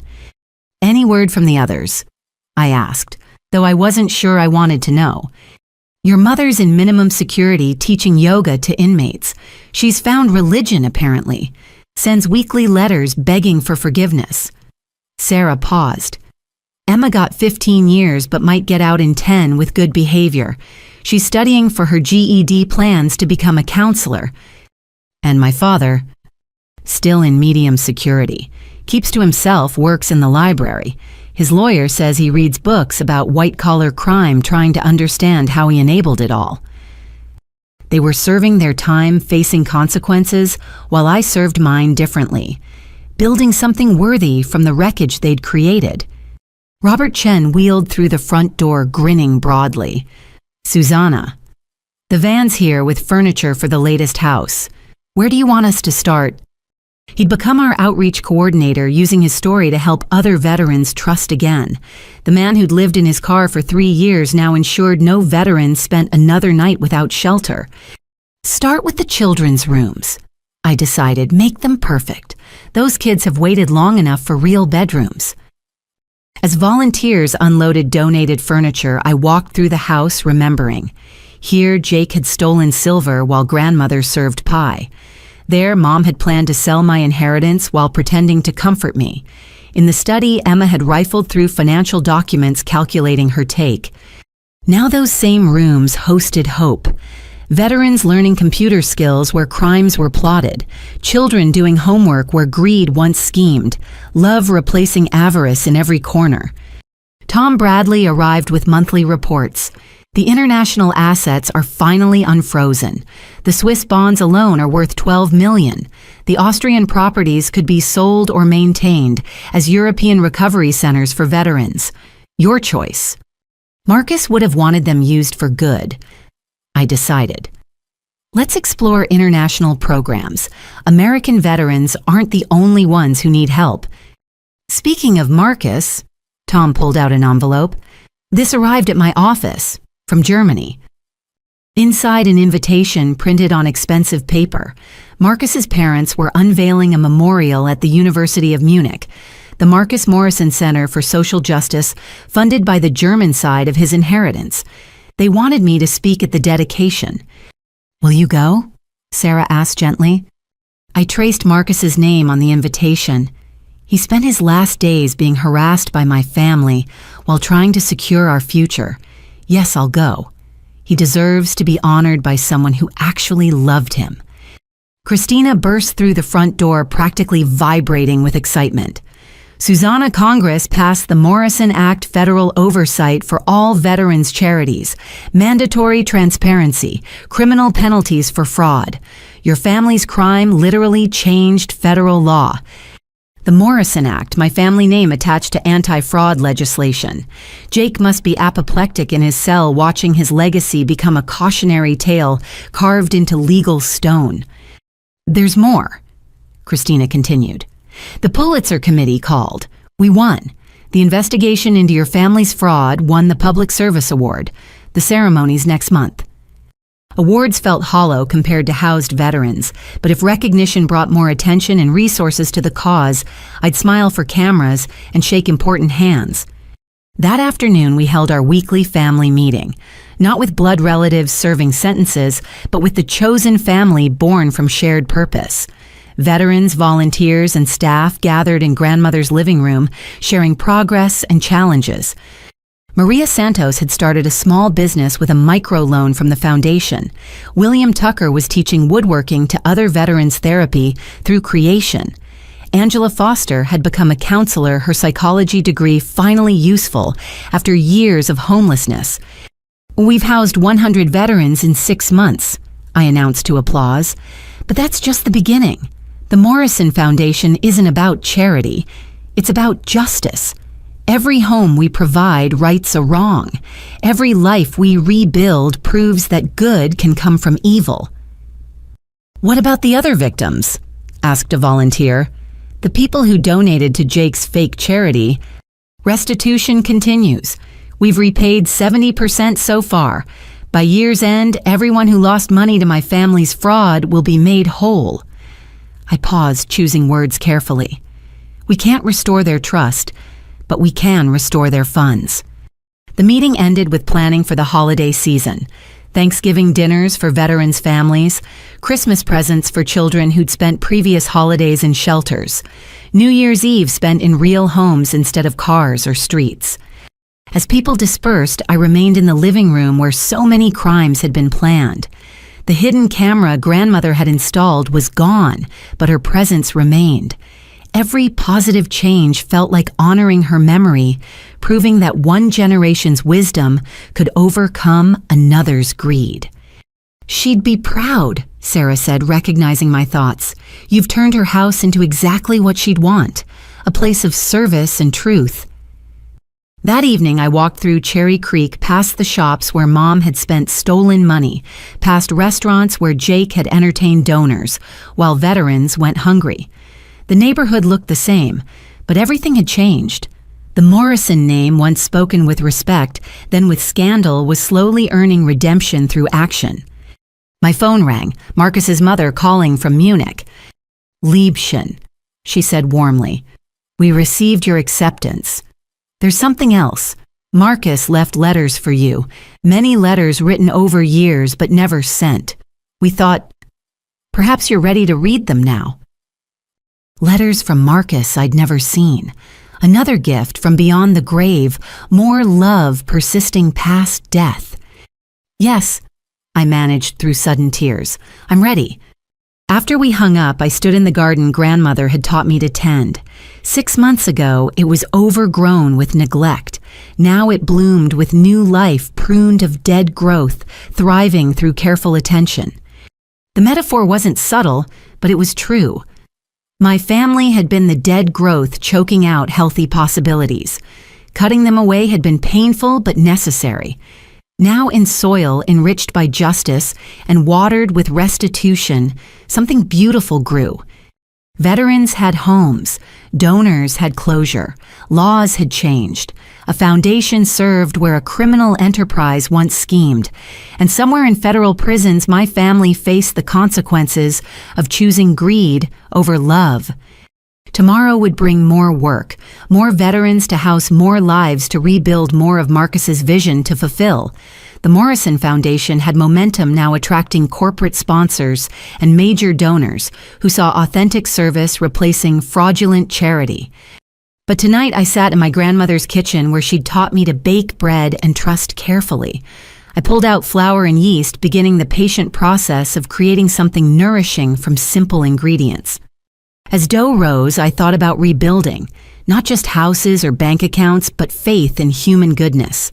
Every veteran housed proved that promises could be kept. Every donation honored showed that trust once broken could be restored through patient action. The bread emerged golden and warm, filling the house with the scent of home. I wrapped a loaf for Robert Chen, another for Maria Santos, more for the volunteers who'd worked late. Grandmother's recipes feeding those who'd hungered for more than food. This was rebuilding daily acts of service, replacing grand gestures of greed. Quiet delivery replacing loud promises. Love for Marcus, for grandmother, for justice itself. Transforming tragedy into triumph, one careful step at a time. The war was won, my family defeated and imprisoned.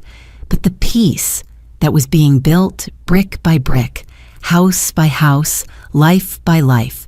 And with $40 million and an army of believers, we'd keep building until every veteran Jake had failed was home. Every donor he'd defrauded was repaid. Every lie he'd told was countered with truth. The Morrison name would mean something different by the time we were done. Not fraud, but fidelity. Not theft, but restoration. Not betrayal, but the long, patient work of making broken things whole. Grandmother would be proud. Marcus would be proud. And for the first time in months, I was proud too. 1 year later, I stood in the same spot at Denver International Airport where everything had begun. But this time, I wasn't alone. Robert Chen waited beside me in his wheelchair. Maria Santos held her youngest daughter, and dozens of other veterans filled the arrival area. We were welcoming the latest family to receive housing, a young widow whose husband had died in Afghanistan, left homeless by bureaucracy and false promises. "Flight's landing," Robert announced, checking his phone. "Sarah, you ready with the keys?" Sarah Coleman, now the Foundation's chief legal officer, held up a keychain with a small American flag.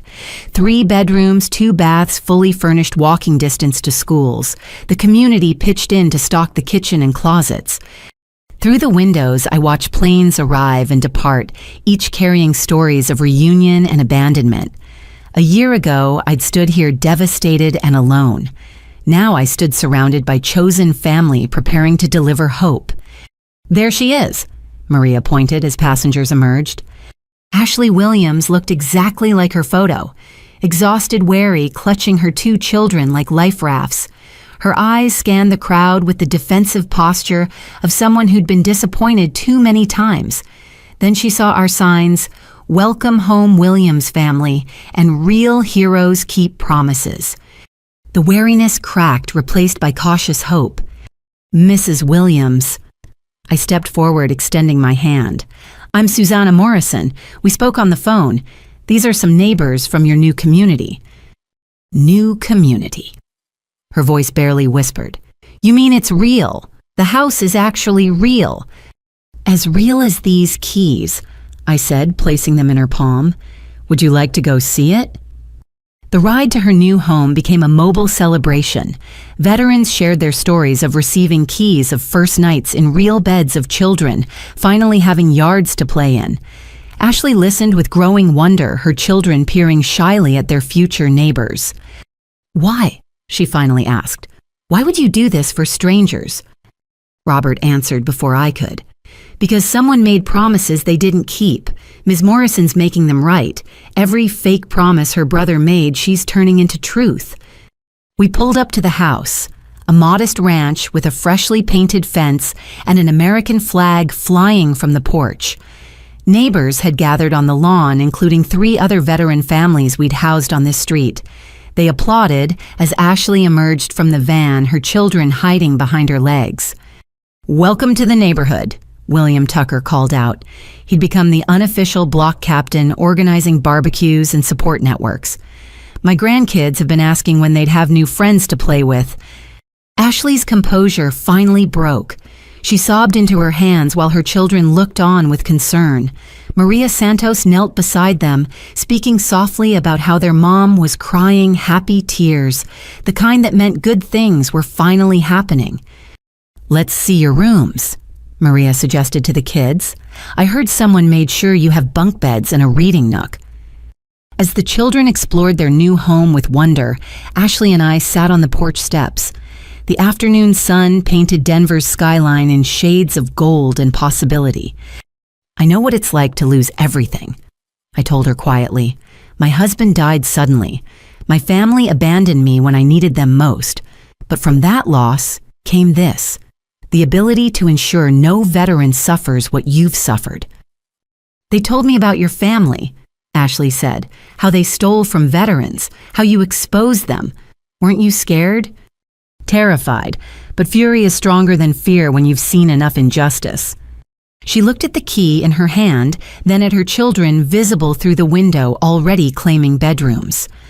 "I stopped believing in miracles when David died. Stopped believing anyone cared about veterans once they'd served their purpose. This makes me believe again. That's the real crime my family committed," I reflected. "Not just theft. They stole faith in human goodness. Every house we provide, every promise we keep, we're stealing it back." The housewarming party lasted into evening. Neighbors brought casseroles and advice, veterans shared resources and phone numbers. Children ran between yards, already forming friendships. This was what Jake had prevented. Community born from common purpose support systems, strengthening through proximity. As darkness fell, I found myself in the kitchen with Christina Walsh, who'd come to document the 150th housing. Her Pulitzer sat on the Morrison Foundation's mantle, Shared Victory Over Shared Enemies. "You know the documentary won an Emmy also," she mentioned. "They want to do a follow-up focusing on the rebuilding, show how justice can create positive change. As long as it centers the veterans, not me. This isn't my story, it's theirs." "Speaking of your story," Christina pulled out her phone. "Jake gave an interview from prison, claims you orchestrated everything to steal the family fortune. Says he's writing a book about being framed by his vengeful sister." I laughed, surprising myself with genuine mirth. "Let him write. Every publisher will fact-check against court records. 43 veterans' testimonies trump one convict's delusions." Sarah joined us with financial reports. The German properties sold for $18 million. The art collection brought another 15. Combined with ongoing donations, we have enough to house 300 more veterans and expand internationally. 300 more Ashleys, Roberts, Mariahs. 300 more families moving from despair to hope, lies to truth, streets to homes. The math of justice multiplying beyond Jake's wildest schemes. There's something else, Sarah added carefully. Your mother's being released next month. Good behavior, completed counseling. She's requested contact. The kitchen fell silent. Through the window, I watched Ashley tucking her children into beds they owned for the first time. My mother had tried to steal my home while I buried my husband. Did redemption stretch that far? She can write, I decided. I'll read. Whether I respond depends on what accountability looks like after 5 years of good behavior in minimum security. And Emma, same terms. They made choices. Now they can live with consequences and whatever rehabilitation comes from that. But they don't get to waltz back into my life just because they've served time. Tom Bradley arrived with international news. The Marcus Morrison Centers are operational in Berlin, London, and Paris, serving veterans from multiple conflicts using the same model. Direct action, no bureaucracy, promises kept. Your husband's name now means hope on 3 continents. Marcus would have blushed at such recognition, preferring quiet service to public acclaim. But his legacy deserved to be known, his model replicated. His vision expanded beyond what either of us had imagined in our small Denver life. Ms. Morrison. Ashley appeared in the doorway holding a notebook. My kids want to write thank you cards. Who should they address them to? I thought of all the people who'd made this possible. Marcus, whose inheritance funded it. Grandmother, whose recordings exposed it. The prosecutors who'd secured justice. The veterans who'd trusted again despite betrayal. Address them to everyone who believes promises should be kept, I suggested. That's who built your home. As the party wound down, I walked through the neighborhood we'd transformed. 6 houses on this block alone sheltering families. Jake had failed. Porch lights glowing with security that couldn't be stolen. Children sleeping without fear of eviction. Veterans finally receiving what they'd earned through service. My phone buzzed with a notification from the prison email system. Jake had sent another message, probably more vitriol about vengeance and stolen fortunes. I deleted it unread. His words had lost power the moment handcuffs clicked around his wrists. Back at the Foundation headquarters, grandmother's house transformed into mission control for justice, I found my office lamp still burning. On my desk sat the photo from my wedding, Marcus and me dancing, while my family smiled in the background. I'd kept it not from nostalgia, but as reminder even poisonous roots could produce good fruit if properly pruned. The phone rang. Marcus's mother calling from Munich as she did every week. Liebchen, she greeted warmly. The news showed your latest family receiving their home. 150, yes. Marcus's friend from the service calculated that's 12,000 people given shelter, if you average families of 4. 12,000 people who won't sleep in cars tonight, I confirmed, though there's thousands more to go. You sound tired. Satisfied tired, I clarified, the kind that comes from work worth doing. We talked about the German centers, about her health, about the weather in Munich. Normal conversation with real family, the kind that called without agenda, loved without price, supported without manipulation. After hanging up, I pulled out the latest letter from Marcus I'd been saving. His parents had given me a box of them, years of thoughts he'd written, but never sent worried about burdening me with his concerns. This one was dated a week before his death. My darling Susanna, your brother visited my hotel again today. He seems to think I'll simply hand over grandfather's fortune if he applies enough pressure. What he doesn't understand is that the money means nothing compared to your happiness. But I worry about you, mein Schatz.